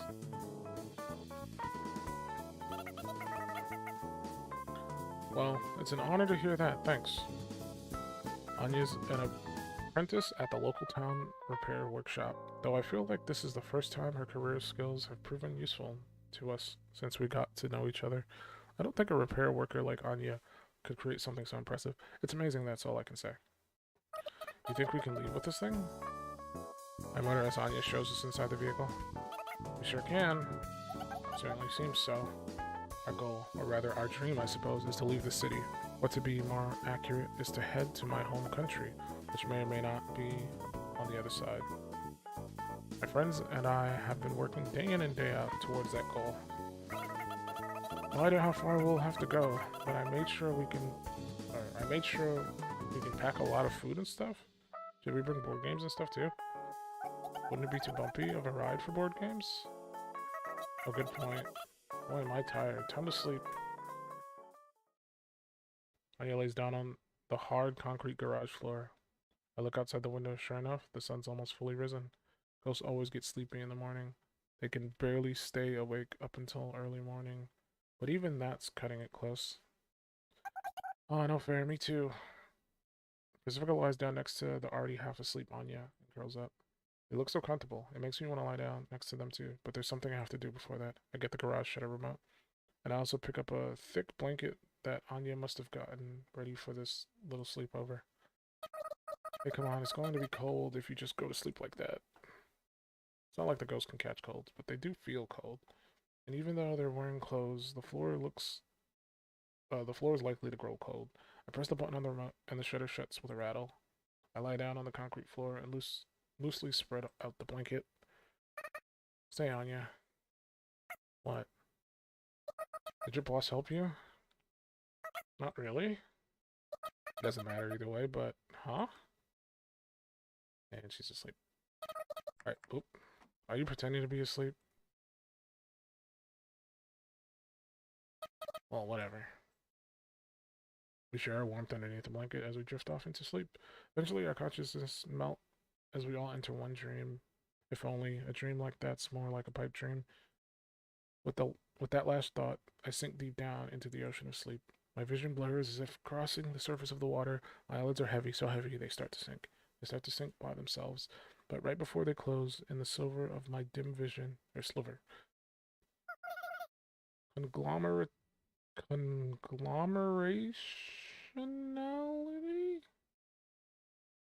Conglomerationality? Who's that? It's the girl. Walking around the street at night. In other words, during the peak ghost active hours. I never thought I'd walk around the streets underneath a pitch black sky again. You don't have to be so nervous, you know. Sorry, but man, how long have I been playing this shit? This demo's been going on for millennia. Almost an hour. God damn. I was expecting this to be much shorter. The stupid volcano game was like short as hell. I'm not sure going there will help us prepare the welcome party for the new ghosts. I know I skipped some dialogue, but I don't feel like going back. The fact that the station's such a far walk away from my home doesn't help my enthusiasm either. My worst fears turn out to be accurate.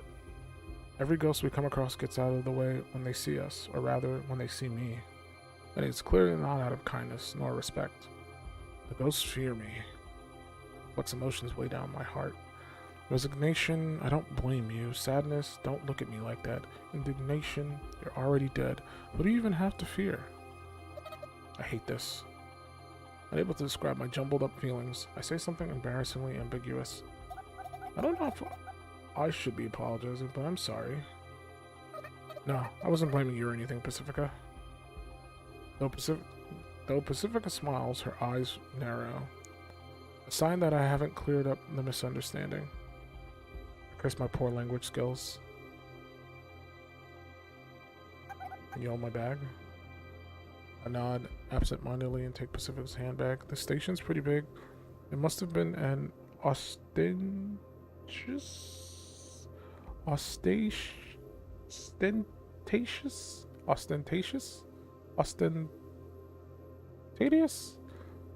I'm not sure if I'm pronouncing that correctly. But it's hard to imagine what it used to look like now that it's an abandoned wreck. Most of the lights are broken, so it's incredibly dark inside. It's not possible to walk here if you try hard enough. But it makes me wish I had a light. The few lights that remain intact are enough of a hindrance that your eyes can't adjust to the darkness. So anything that is in shadows is completely dark. Pacifica strikes a match and lights an old-fashioned lamp. Pacifica is rich enough to buy high luminescence LED lamps or expensive high-power wearable lights. How does money even work in a town like this? It's clear the main character,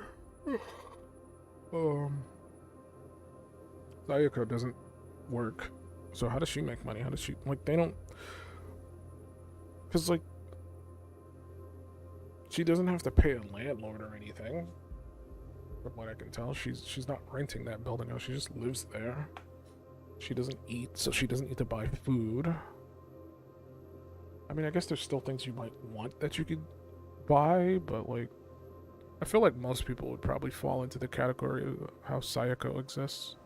Where they probably, like, if they don't have to, they probably wouldn't, like, do the things that get the money. I don't know.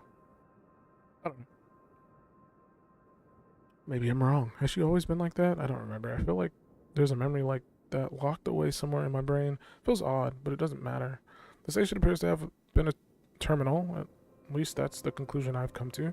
Seeing as all the railroad tracks only come in from one direction, it seems kind of fitting for a ghost town to be a dead end. At least that's what I think. I follow behind Pacifica from the front entrance to the platforms. There's not a star to be seen in the sky above the crackling ceiling. I see a sign point of light ahead. A signal point of light up ahead. It sways slightly. I think I said slightly. Several dozen meters ahead. There stands a young red-haired girl. Yes, she looks nothing but young. Her name is Anya, a ghost who I used to be friends with just as much as with Pacifica. Sorry for the wait. Doesn't matter. You sort of took your time though. You run into any problems? Each time Anya's body sways, the float light hovering a little less than a meter above her head sways with it. I'm not sure how that thing works, but it makes her look kind of funny, like an angel halo. Or it's like an angel halo. I mean, doesn't that seem funny? A ghost cosplaying as an angel? I'd say I go take a shower. Let me see. I stay silent. I decide not to say anything unless spoken to. Long time no see.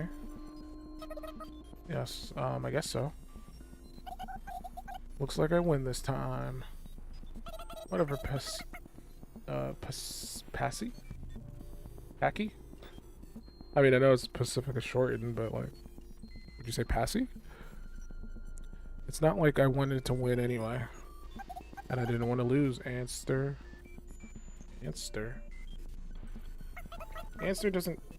doesn't sound right. Do them exchange playful banter, but Anya's face looks a little stiff since I'm here. Those two are my only real connection to the town. Judging from what they said, I guess the two of them were betting to see who would drag me out of my room first. But I'm not enough of an idiot that I'd say something like, "Don't use me as a pawn in your games, you two." It's necessary to just accept these sort of things if you want to revive interpersonal relationships that have remained stagnant for years or even longer. Okay, Sayaka, let's head to the garage dump. Or the garbage dump. Garage dump. Ah. Why the garbage dump? I wanted to ask, but instead I stay silent. I don't want to disappoint them. Despite the things I say, I dream of reviving our friendship. Okay, let's go. A light shadow seems to cast itself over Anya's face. When I say that, it's a little frightening. Did I do something wrong? I guess there's no use dwelling on it. Already. Naya claps her hands twice and the float light above her head changes from an angelic halo to a shining sun. It's so bright it makes me squint. It's so bright, maybe a little too bright. This thing's a cheap model, so it's only got 2 brightness levels, but I figured this should be plenty for picking up garbage. Oops. That's true, good job. You're a real engineering advisor. Don't mind being an engineering advisor, but why don't you just shop around at stores? Don't you have money? Isn't it obvious? Oh, well, I guess. Anya shrugs as Pacifica starts walking ahead. When my eyes adjust to the light, I follow behind, so does Anya. We didn't make eye contact, but you could say we're on the same wavelength. Whenever Anya moves, her miniature sun sways, causing the shadows cast by rubble signs and pillars to stretch and shrink. Let me explain from the beginning. The needle on the compass points north. I know. Oh, you really know your stuff, Anastasia. Oh, is that her full name? Pacifica Anastasia and Sayako. Don't call me Anastasia. Is that her full name, or is she just playing with her? But that's what Anastasia. That's what Anna's short for, isn't it? Hell no! Don't just make stuff up.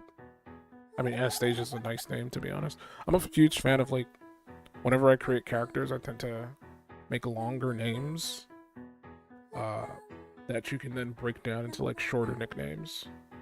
I like doing that with my characters whenever I make them. But it's cute. Like, you're a princess. That's exactly why I hate it. Don't you dare try to make it a thing. Let me backtrack to the way we came. Next to the intense light, it's much easier this time. It's still pitch black outside the station. I get a little dizzy thinking about how long the night is. Anya claps her hands twice, and the light fades. A light's mechanical core plops onto the ground. What a convenient little thing. Probably too expensive for me to afford, though. Then again, I guess I can't afford anything since I don't have a job. Apparently, the new girl's being interrogated at the church. Yeah, no. That's all we know. I'm thinking that even after she gets released, her reputation with the church will remain sensitive. And if we go shopping for her, it may sour the shop's reputation with the church. Oh. Maybe it's different with your shop. But things could get complicated with other shops due to the church's strong influence on the economy. It's important that we care for the new girl, but we shouldn't cause trouble for other people either, right? Zivka breaks into a smile. I like the smile way more than that flawless forced smile she makes sometimes. Who cares? Rude. Shut up. As those two talk, we eventually reach the garbage dump. It's near the station, so it doesn't take long. Now that I know the garbage dump was our destination, I guess it makes sense why we met up in the empty station. It's the perfect meeting place for an outcast like me. It's easy to think when you don't talk. Isn't that right, Sayako? Oh. I was just saying it's been years since we've walked around like this. I suppose so. Would you look at that? Anya's facial expression is changed again. Changed again? Changed again. Changed again. I guess I can still tick her off, even talking as little as possible.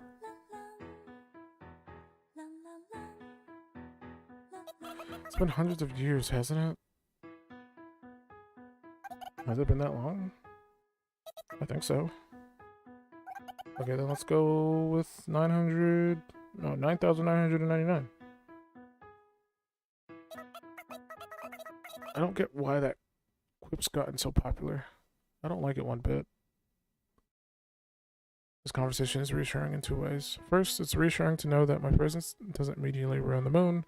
And second, it's reassuring to know that I'm not the only one who lacks a sense of time.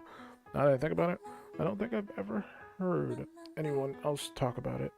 But maybe I just don't remember. My memory is pretty much just a vague puddle in the back of my skull.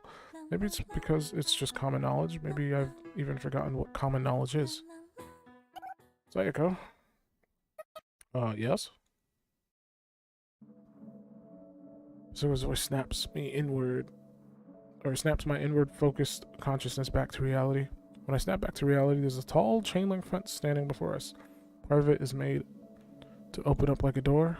It's the entrance to the garage dump. Or garbage. I don't know why I keep saying garage. It doesn't look like it's locked, so we can easily get inside.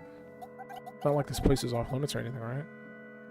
Nah, garbage collection isn't like exclusive merchants or something. The boss and I come here for parts sometimes too. Oh really? Have you been here, Sayako? I come here occasionally. Garbage dump is the alpha and the omega of this town. From garbage you come, and to garbage you shall return. It's almost like the opposite functionality of a real garbage dump. Ghosts can't keep more than what they need. Any excess, be it accessories or furniture, suddenly disappears when forgotten. And just as suddenly, those things appear here at the garbage dump. That's why this place might not actually be a real garbage dump. It's the same thing with ghosts. We just happen to call them that, but nobody knows if that's what they really are. But they still exist regardless. Whoa, it's so hard to find footing here. Get organized. It's a tall order from a garbage dump. Anya turns her light on again as we carefully trudge over the piles of garbage. Garbage tends to end up in clumps of related items, so with that information in mind, we look for conspicuous party goods like streamers or colored pens. I find some sort of canned fish at my feet, so I pick it up and put it in my pocket. The can has the same sort of design as the biscuits I just ate, so maybe it's from the same manufacturer. That's right, even food is part of the cycle. Everything cycles back around to this garbage dump. The can of biscuits we just ate is probably back here too. Biscuits and all. All of the shops specifically mentioned collect items from the garbage dump to process and resell. Ghosts rummage through this garbage dump and live modest lives based on their needs, just as they always have, and probably how they always will too. I guess that's why she can get away with not having a job, because they can just come here and get whatever they need. But at the same time, why even bother purchasing objects? I guess for convenience, but like if you can literally just go into the garbage dump and just pick what you need out of the garbage dump, because it'll end there eventually. I don't see any reason to purchase things with money.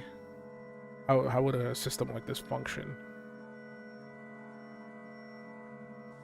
You could say that for ghosts, this place is like a bountiful ocean, and I suppose that might be why it's relaxing to come here. Here you can find anything, as long as it's not living. I feel like I've heard something like that somewhere before, but who was it that said it again?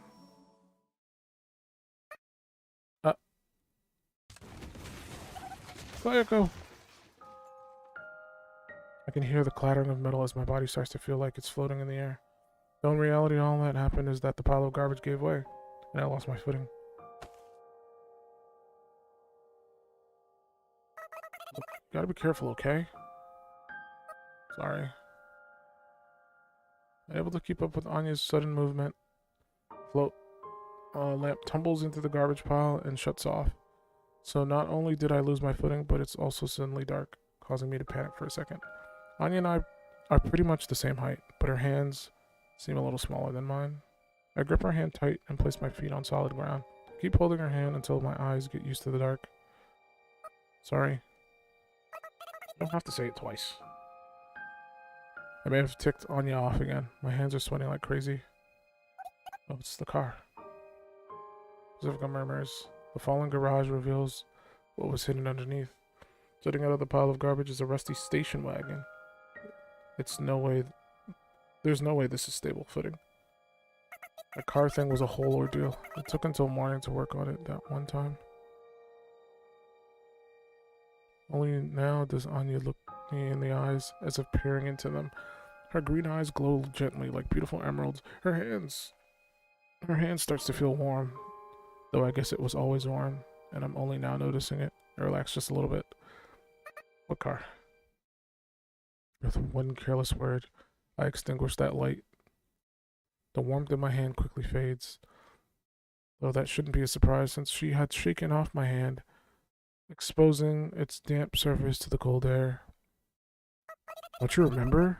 Even you should... No, what? Wait, I remember, honestly. We tried to leave by car, didn't we? I'm flustered, so flustered I get dizzy. I frantically search through my memories so that I should know, for what I should have never forgotten. I remember what happened in the end, too. You really are Sayako, right? Of course I'm me. I haven't changed. I'm me, I think. But am I really? There's no way that I can't be. Or I can be me? Or I can't be me? I don't know. I kind of read that in my mind, but didn't like read it properly. But for some reason, I'm not so confident. This game autosaves quite a bit. Even though there's like nothing going on. I'd be confident if I had something to prove my own identity. Like, there's no use. My thoughts keep spilling out like snowy sand. What does Sayako change into the... oh, let me try that again. What? Does Sayako change into something else? If you leave her alone, like cheese? Pacifica gives off a somewhat exaggerated laugh, as if to say, well, she did smell like spoiled milk.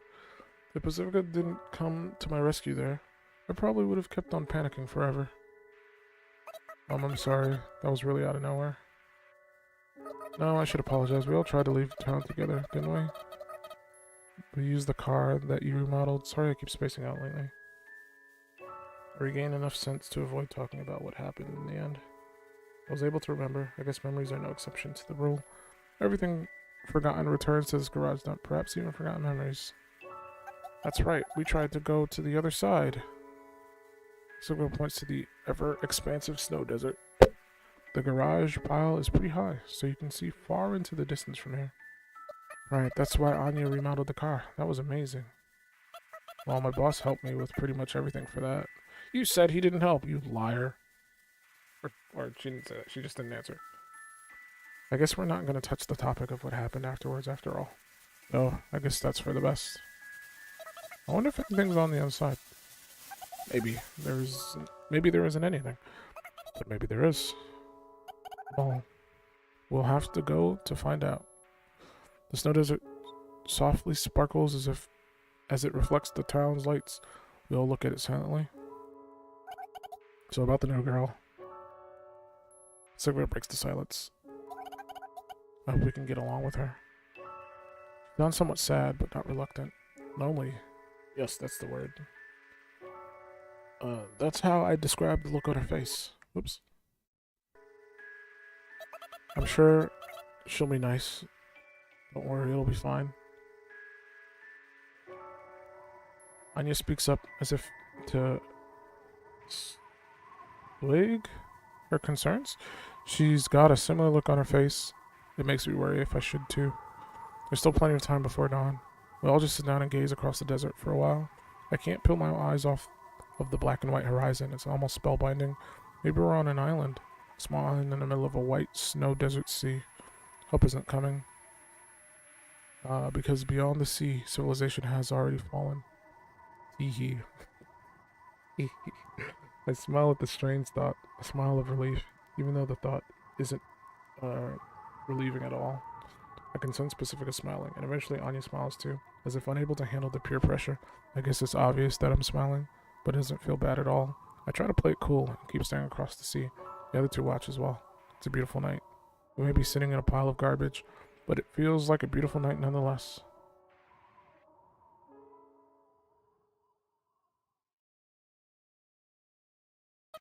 About 60 out of 100. If I were to rate today, that's about how high I'd rate it. That said, I give my rating the moment I crawl into bed, so my opinion may be a little skewed. I yawn. I sit up and take a sip of water from the plastic bottle at my bedside. Well, let me do that too. I'm very thirsty. I've been talking for too long.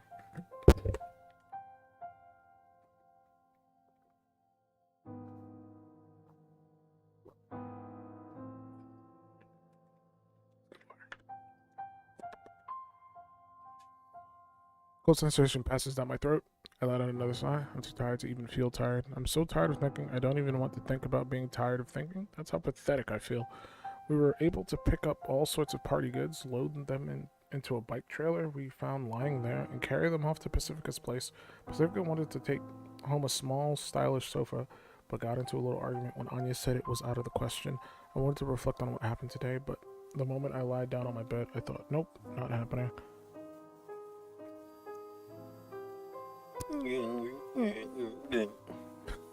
Try stretching, but to no avail. It only makes it worse. If anything, the intense sleepiness quickly crushes my consciousness. So quickly I don't even have time to think about what crushing a consciousness means. Good night. Bro, is this still going? The following is Sayako's attempt of recalling her memories. Okay.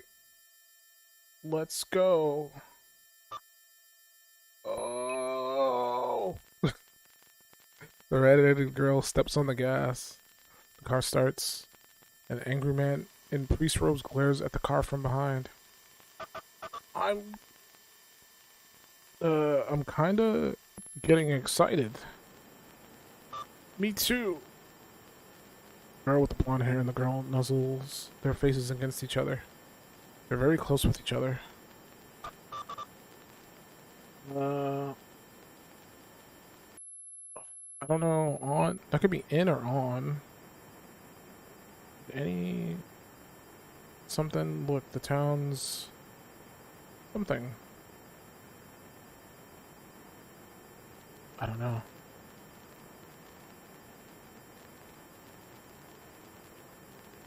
I don't know.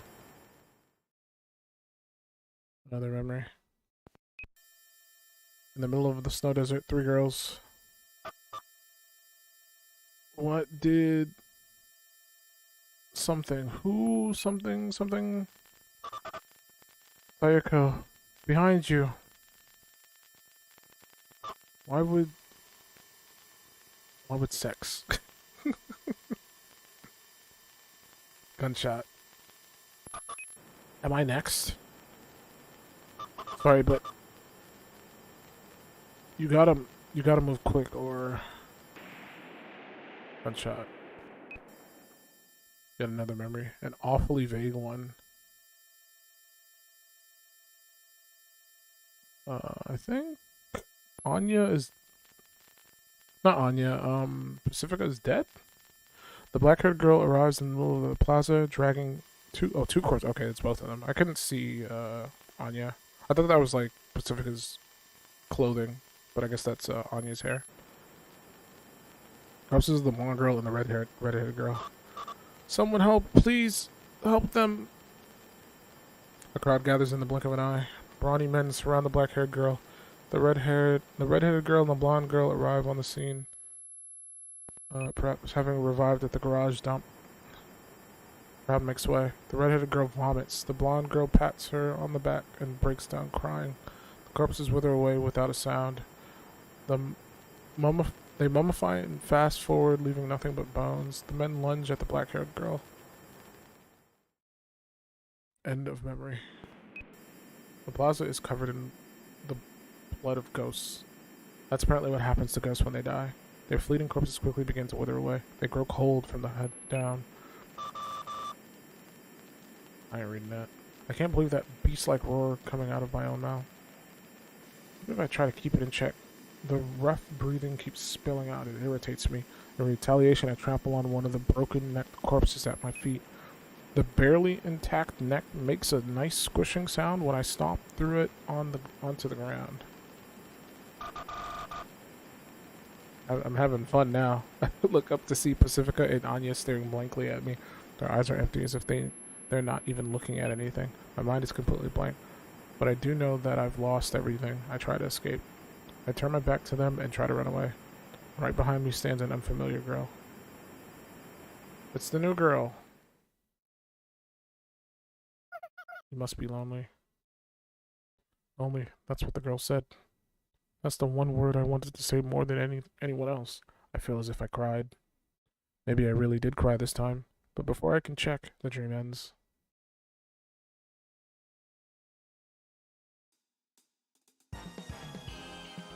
Hey, we did it! Man, that was long.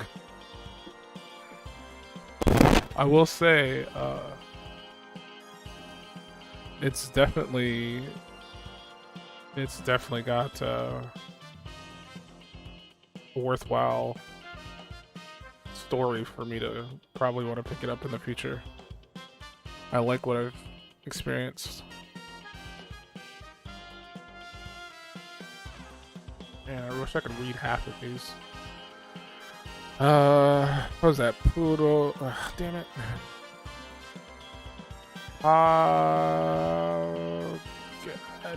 Shit. My Japanese ain't that good. I liked what I experienced though.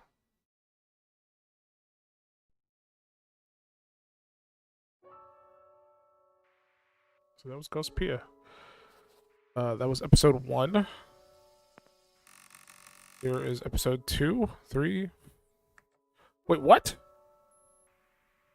No. Okay, so there is a second episode in this demo, but I cannot play any more of this.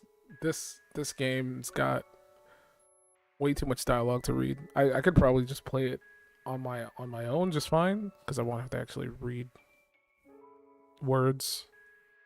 But like I was not expecting an episode 2. at all. Hold on, I'm gonna check something. I wanna see what people are saying about the game. One person says CRT effects. One person says, please add Chinese. Spanish? One person says... no...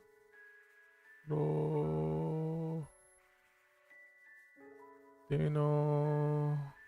Nihongo... Nihongo... Something...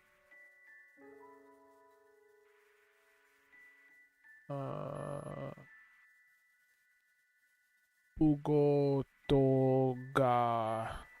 I'm like reading Japanese very poorly. I'm not sure what they're asking.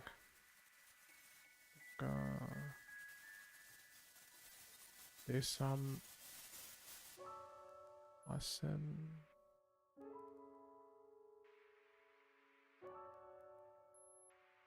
Was it Deki? I think it's Dekimasen Deshta? I don't know what it means. I was able to read it. I have no idea what it means.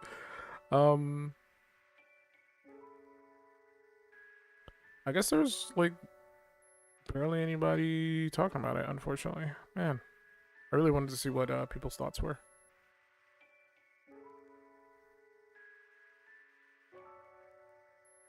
But I enjoyed what I played of it. I might actually have to come back another day and play episode 2. In my mind, I feel like it might not be a full episode.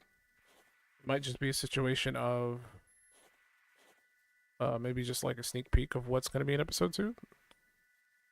I don't know. Either way, I enjoyed what I played of it. This looks like when it starts to get a bit more serious based off of the art. Sayako seems to have a gun all of a sudden, and then we got this new character who they've been hinting at all episode 1. I mean, I'm for the game. Like, when I first jumped into it, I wasn't like super sure I'd be interested,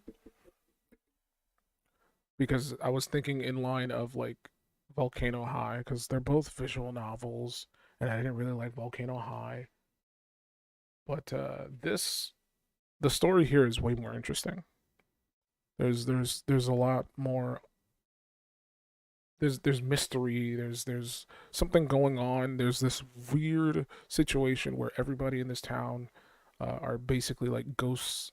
Well, they say they're ghosts, but who knows what they could be.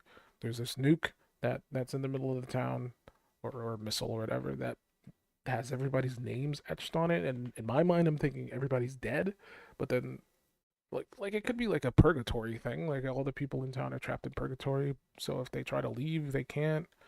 If they're out in the sunlight they die, but like at night they come back, stuff like that. There's a lot of weird, interesting stuff going on in the background of the game, and I'd like to know more. But either way, it's super dope. I like the art style. I think it's cute. Um,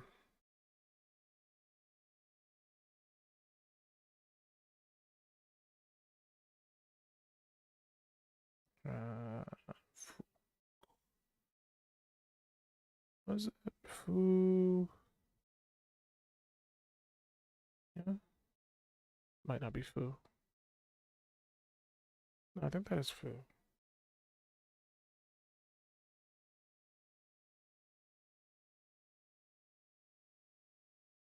Yori? I'm like looking at the store page.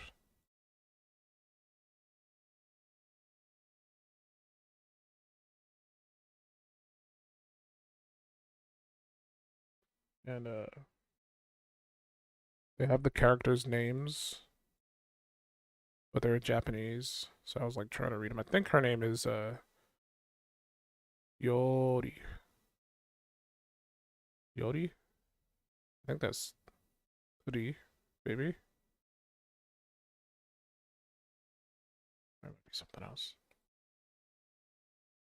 And I think that's Funya or something. I think that's Fu. It could be something else. My memory's awful when it comes to characters. Either way, that was Ghost Pia, season 1. Again, I'll probably try to play it more in the future. And by that I mean I'll see if I can like jump back in and play episode 2 some other time. But like, even though it was like a lot of text to read, I was into it. Very, very much into it. I want to know more. I want to see more. I want to know more about the world and the characters in that world.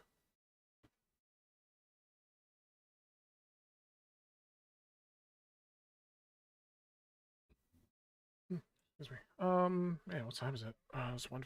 I don't even know if I should play anything else. We got another game. This is actually the last one. Maybe I'll just try to scrub it out. So next time when I stream, I can just play the Ghost Pia. This is called Astro, the Astro Best. No, Astronaut the Best. My apologies. Astronaut the Best. Astronaut the Best is an occult management adventure where people aren't just numbers, they're incompetent screw-ups. Your duty is to turn them into national heroes, or the government will have you killed. So that is the plot of what the game is. Let's boot it up and see what's going on in it. It's made in Unity. Got the Unity brown splash screen.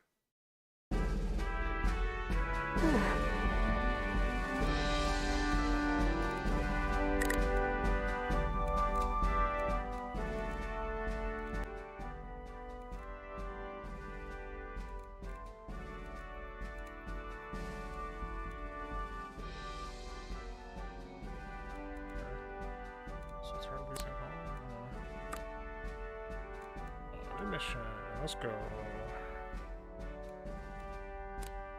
I'm assuming the other ones are not playable because this is a demo.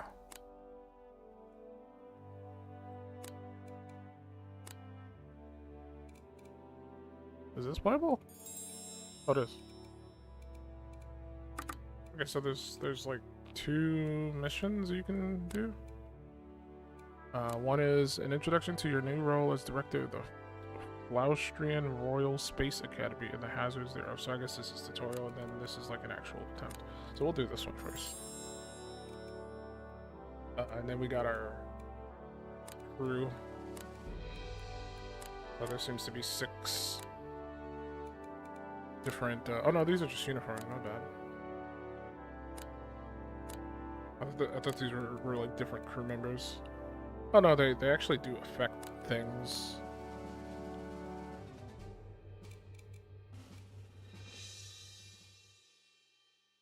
Possibly.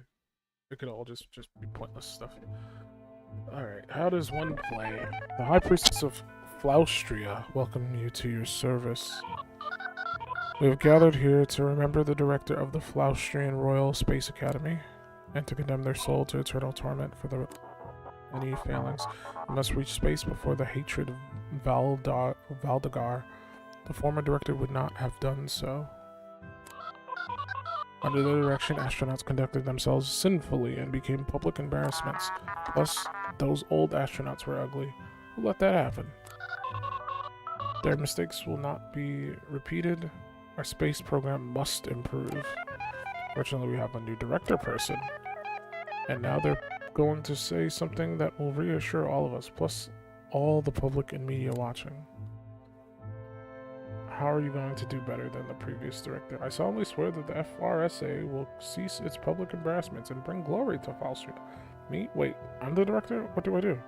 I secretly killed the old director. You have to believe me, people. Okay, I'm doing that one.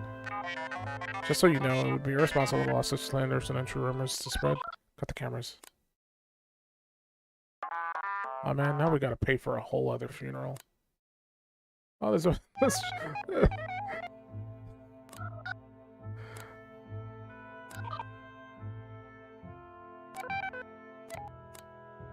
that's just me there. I'm dead. Wait, I'm the director? What do I do? Damn, infant or vagrant. Just so you know, this may not be the most appropriate venue for such bone-dry jokery. As director, you are expected to bring glory to Faustria by any means necessary. So, director, the press has one more question for your program, as do we. Who should we fund? Why should we fund the Space Academy? What value besides glory will you provide us? Devotion to our 5 gods, knowledge of the unknown, profits, colonization, excitement, and romance, security and defense. Profits. Jackpot. The market digs that. You got the quiz right, Doc.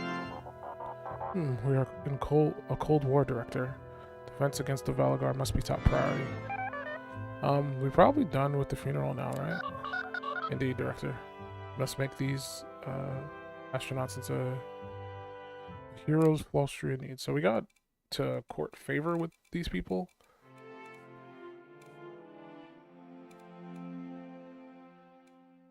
Okay, Rulu might visit. What the fuck is a Rulu? It's raining. Today's high priest is Rulu. Okay, well, she might visit, I guess. Oops. I clicked the thing and it just like minimized the whole game. Fucking hell. Damn it, I opened up my Firefox. I didn't mean to. I was just trying to see what a Rulu was. Don't do me dirty like this, man.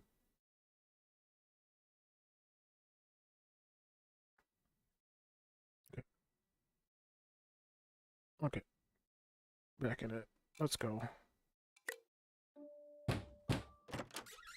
The Rulu? You said Rulu. You didn't say everybody was gonna be here.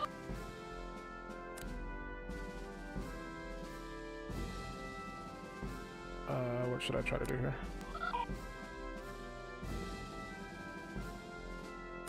Okay.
Honestly, don't know how to feel about this guy.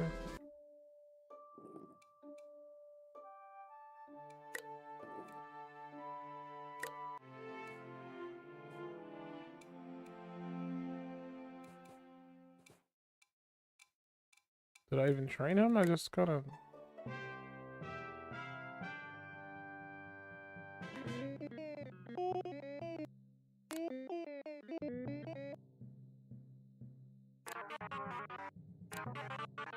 hate all the sounds that this game makes.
this guy's already pretty well balanced. But I'm gonna make him exercise. And this guy can like focus on his astronaut stats, I guess.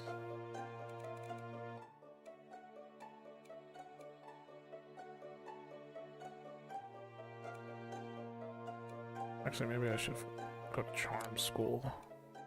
I don't know what stats they'd be looking for as far as like.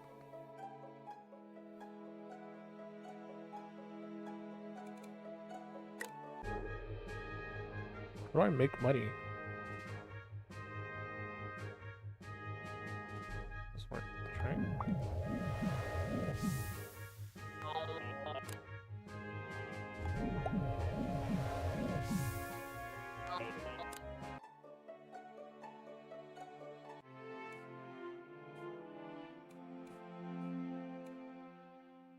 Does it matter if it rains? Why? I'm told about the weather. I'm so confused.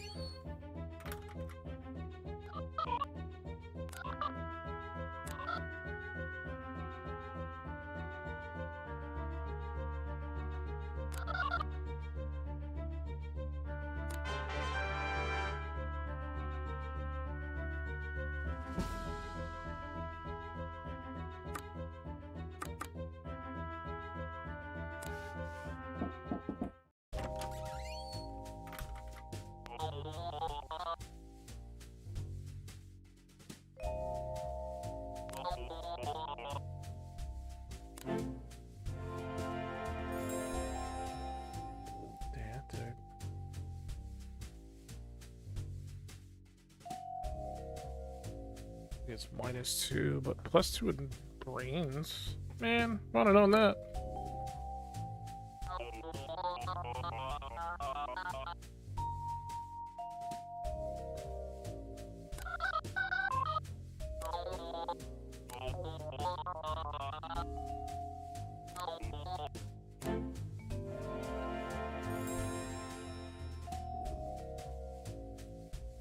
Sensitized by space. Well, it's a good thing I'm not training you to do that.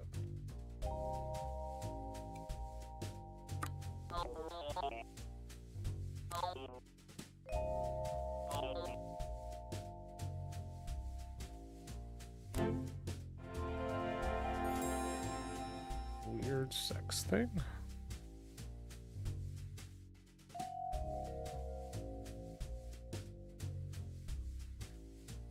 Okay, well that pushed his piloting back up. So, sure.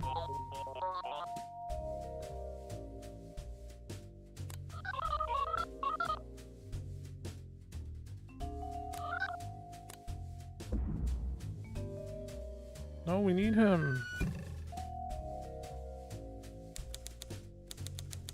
Well, he was our best boy.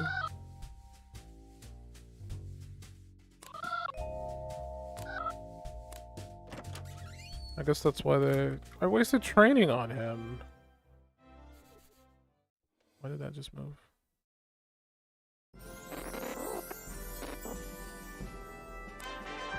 I'm so...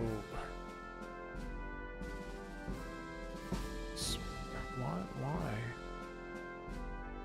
This game's so weird.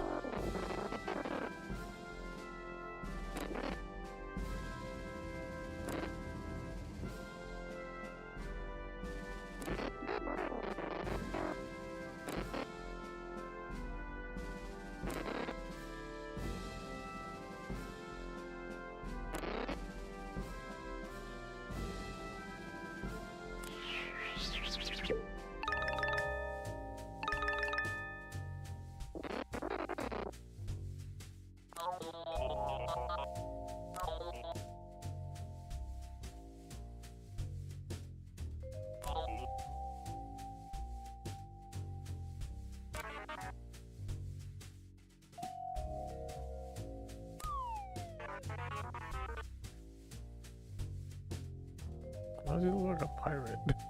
Aren't we like a futuristic space civilization? What will you tell the reporters about Woodroy's situation that isn't pantsless arson? Woodroy donated his pants to an urchin and is making a bonfire to warm the homeless. Woodrow defeated a 6-foot-tall killer spider using the power of fire. The spider ate the pants. Woodrow has pants inside his heart and is ready to set fire to your preconceived notions. I'm gonna say he killed a spider. Really? Really? This astronaut is a hero. Astronaut saves town. World. Large spider. Oh, that's our path. Spider slayers. No, it hadn't occurred to me that astronauts might be trained to defend against alien monsters. Is that worth creeping around after? Looks like I'm in the clear. That was a close one.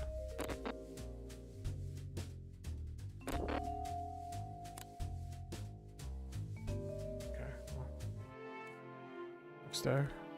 It's market day, apparently.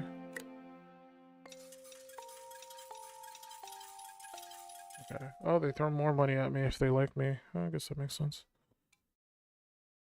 So I wanna get favor with them, so I make more cash.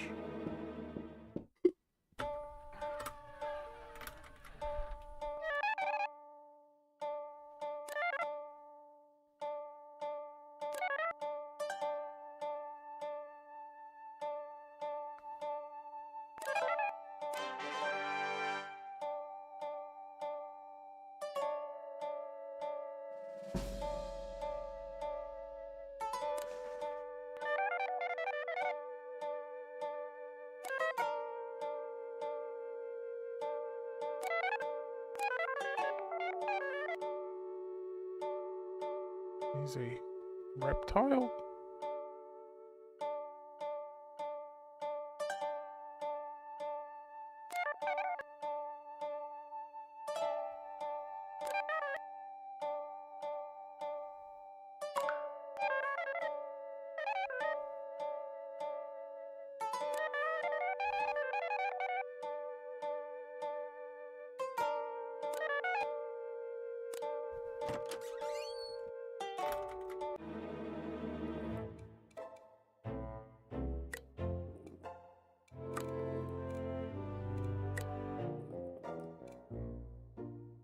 How do I get more astronauts?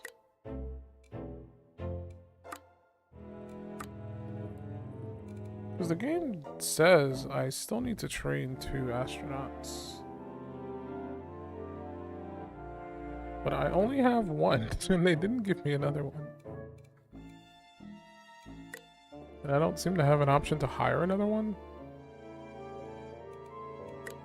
Oh, I don't know how that's gonna work. Either way. How are we gonna stats up?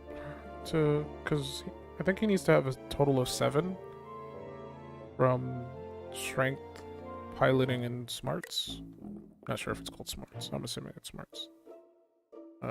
Procedure. So I mean, he's already there. If I'm understanding the little thing there, unless it means all 3 of those need to be 7, which I don't even think that's possible to hit.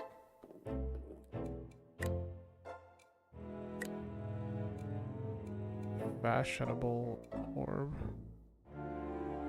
has minus charge but plus beauty.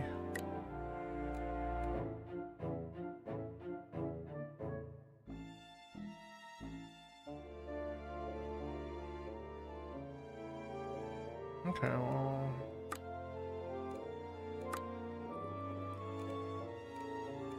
so trading.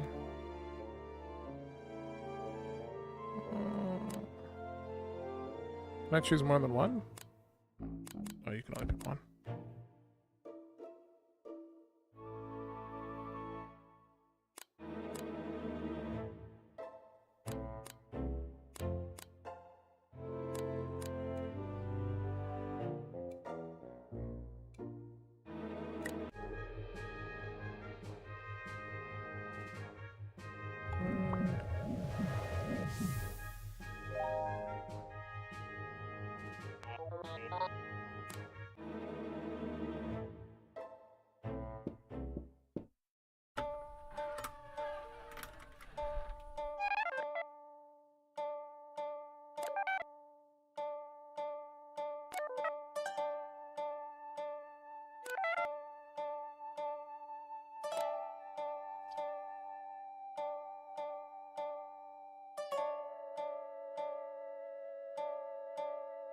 go with that one.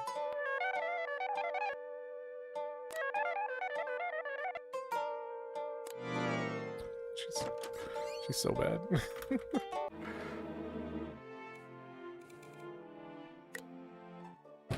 I'm gonna say might visit. What they mean to say is they will visit, because they come every time.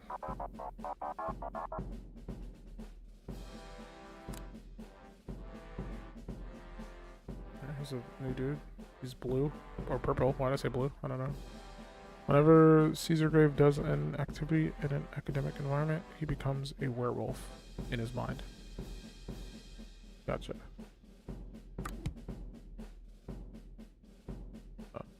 So we got 2 more boys. I didn't even read that dude's stats.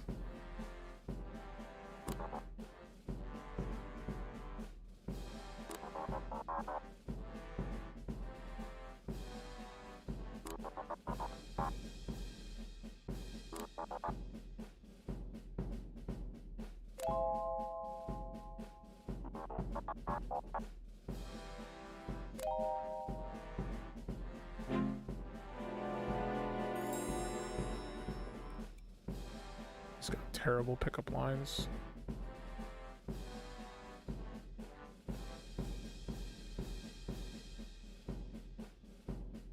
Okay, don't put him near anybody he might find attractive. How do I know who he finds attractive?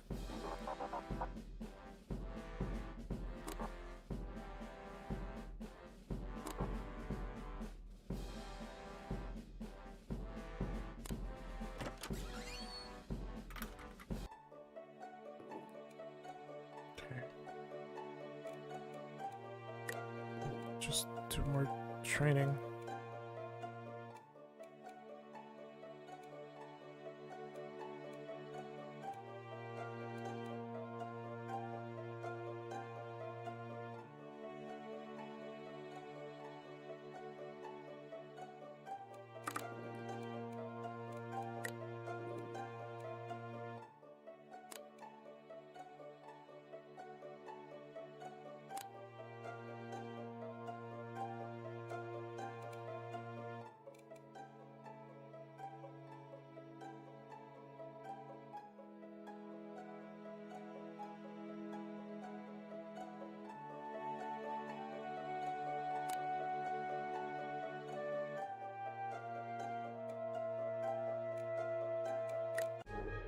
Oh, forgot to train the other guy. Fuck. Well, he gets the day off, I guess.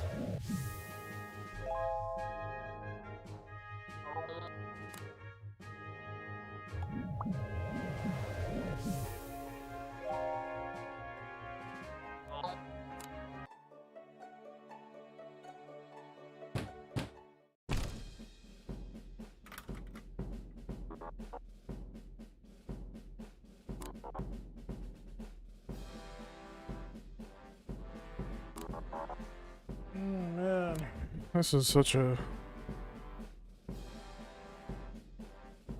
This guy already dislikes me, so we'll try to get him to like me.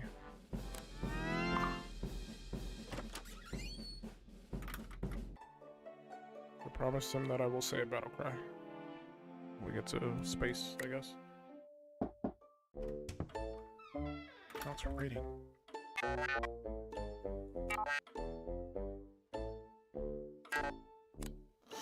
Witchcraft.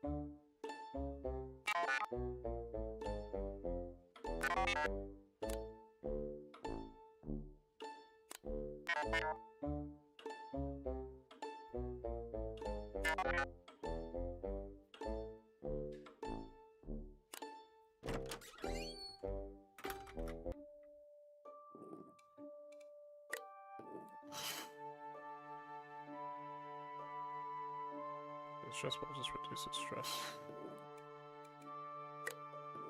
What do I do to this stress? So.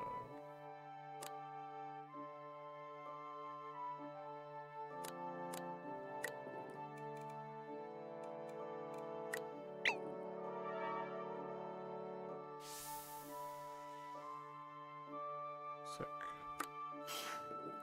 I witched. I am the best witch. I gotta do one more. Yeah. That. And then we do piloting for him, and then for this guy, I guess we'll do an armchair psychologist.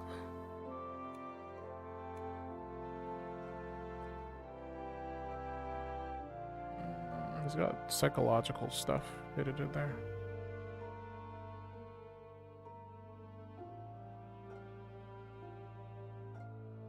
Oh, he has to be tested in the all-seeing eye to reveal those ones. Interesting.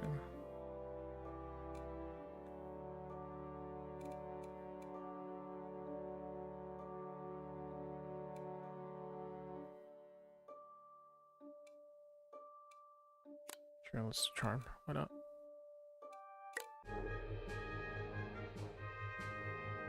Slow button.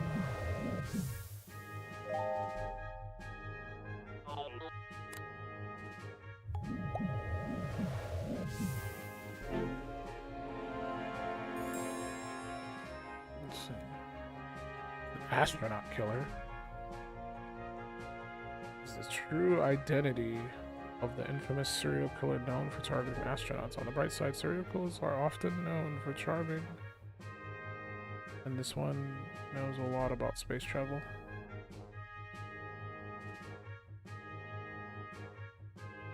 Since they're known for charming, he gets a -3 for charm. What do you mean?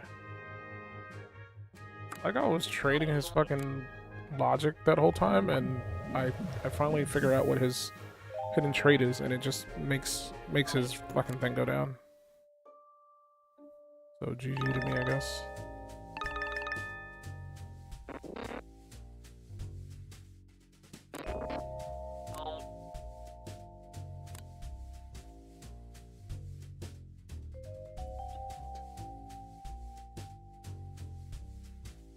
Stop this foolishness immediately.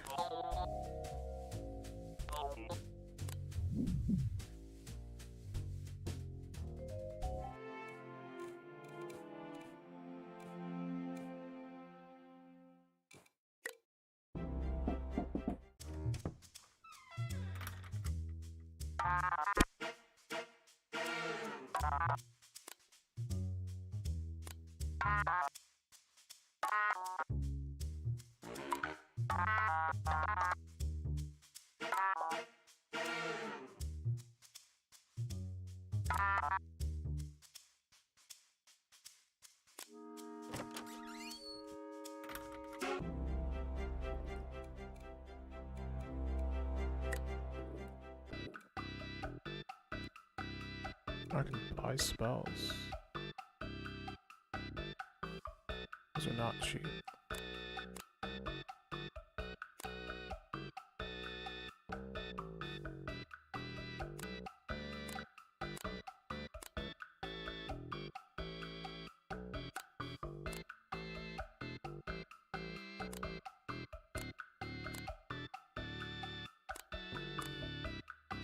Got a fortune cookie. Stressful.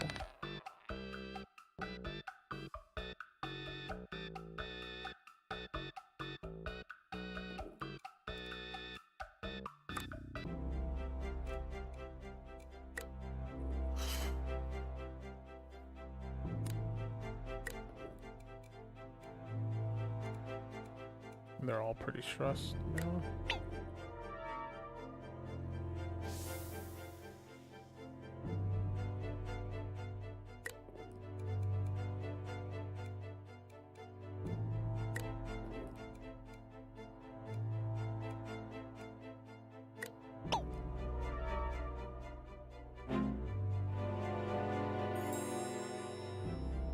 Confusion. Again, that's the trait I was literally training. Why does that keep happening? And now it's time for judgment. Public exercise. Space. I guess it's a combination of both. Okay, so it's either 8 strength, 8 piloting, or 8 logic, or whatever. I thought it said 7. What does that 7 mean then? What stat are we best at?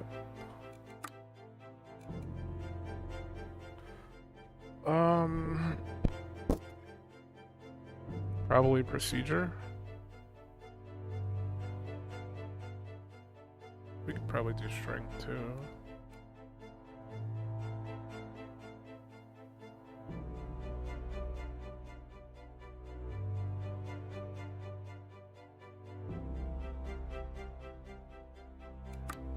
Let's see what they offer. Public will be invited to the astronauts' physical training. Astronauts will train in the RSA's flight simulator. Astronauts will lead a group of eager tourists around the academy.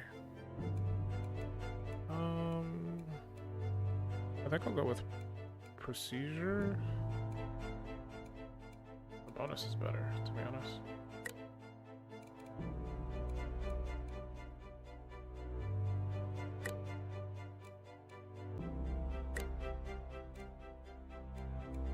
So these two boys should be able to do it.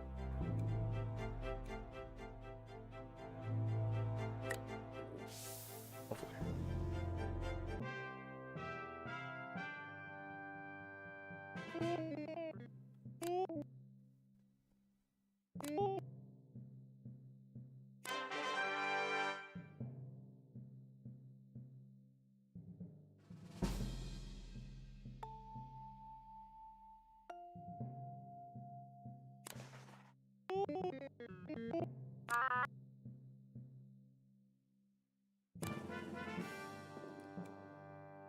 Choosing a path. Astronaut skills determine their chance of success, but too much stress can cause a breakdown.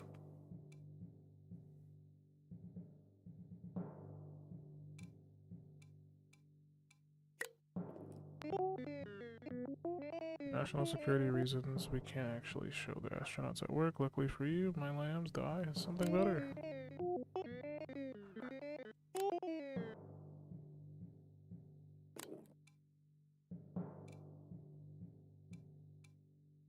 Pick a sponsor.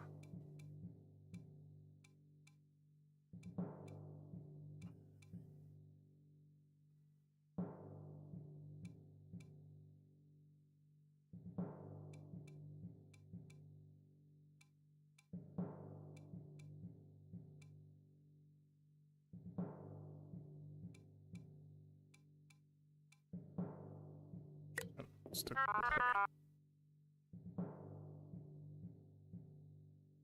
he'll use the pickup line. What a dummy! I forgot he does that.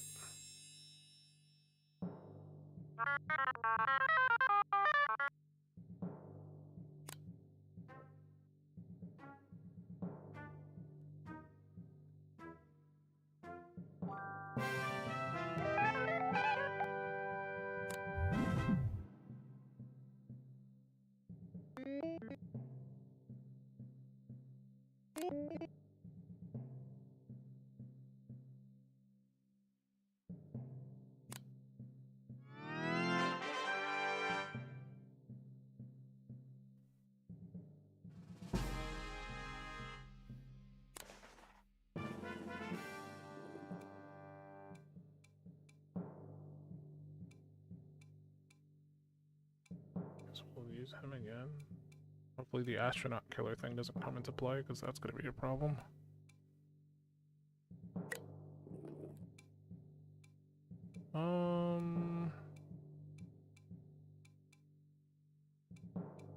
This guy's easiest to please.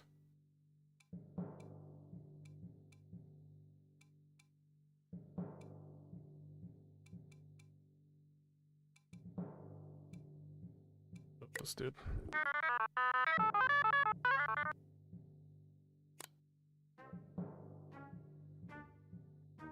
Jesus. You dummy! You failed us. Losing ratings.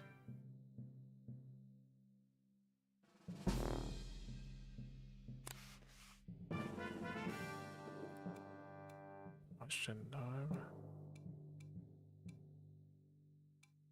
I'm gonna pick the other guy.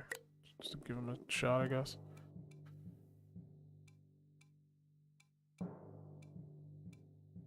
Coach.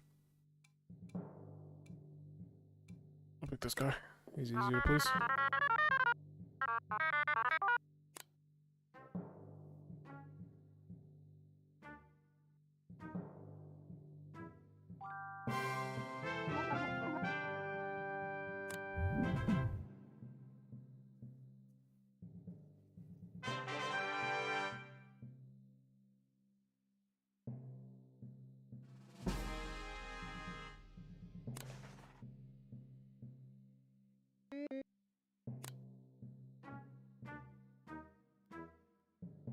I mean, we hit our goal.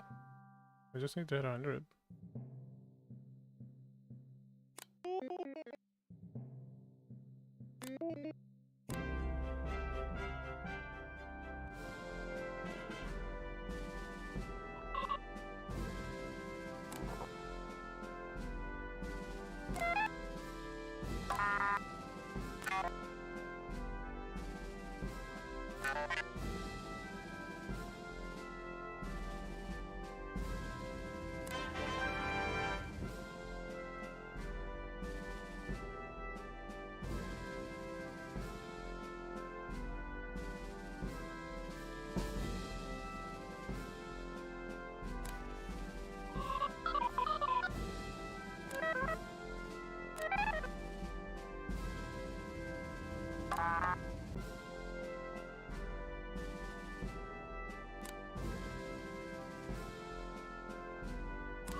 And there you go. That is the end of the demo. There is another mission.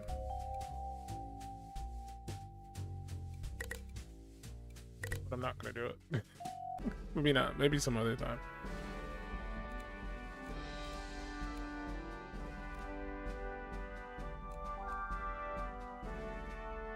Just to confirm, you can do this.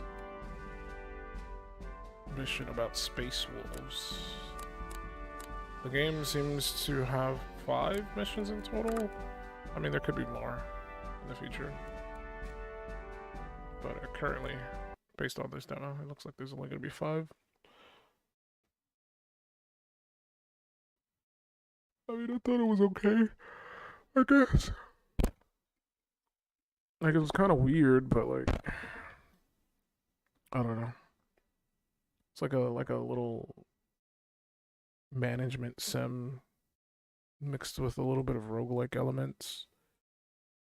I think depending on the person, this could be like a fun little experience.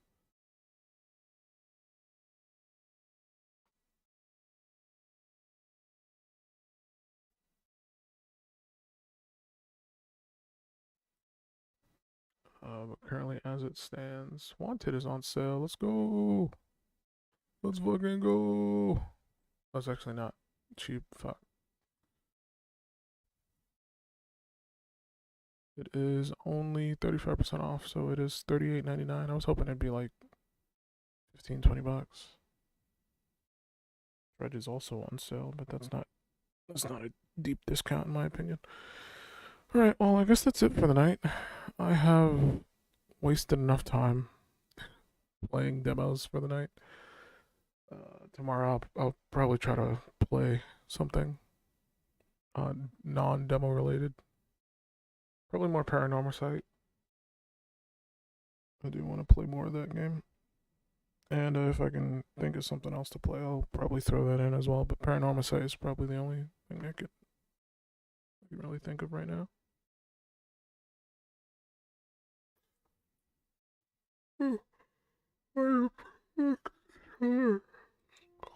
tired. I'm tired. I'm a sleepy boy. I'm a sleepy boy. Turn my headphones off. I should probably charge them because I didn't charge them yesterday. Because I chose to charge my keyboard instead. I have one USB-C cable hooked up to my fucking monitor that I use to like charge everything. If I need to charge my my earbuds, wireless earbuds, I use it. If I need to charge my headset, I use it. If I need to charge my keyboard, I use it. Anyway, I'm running away now. I'm very, very tired.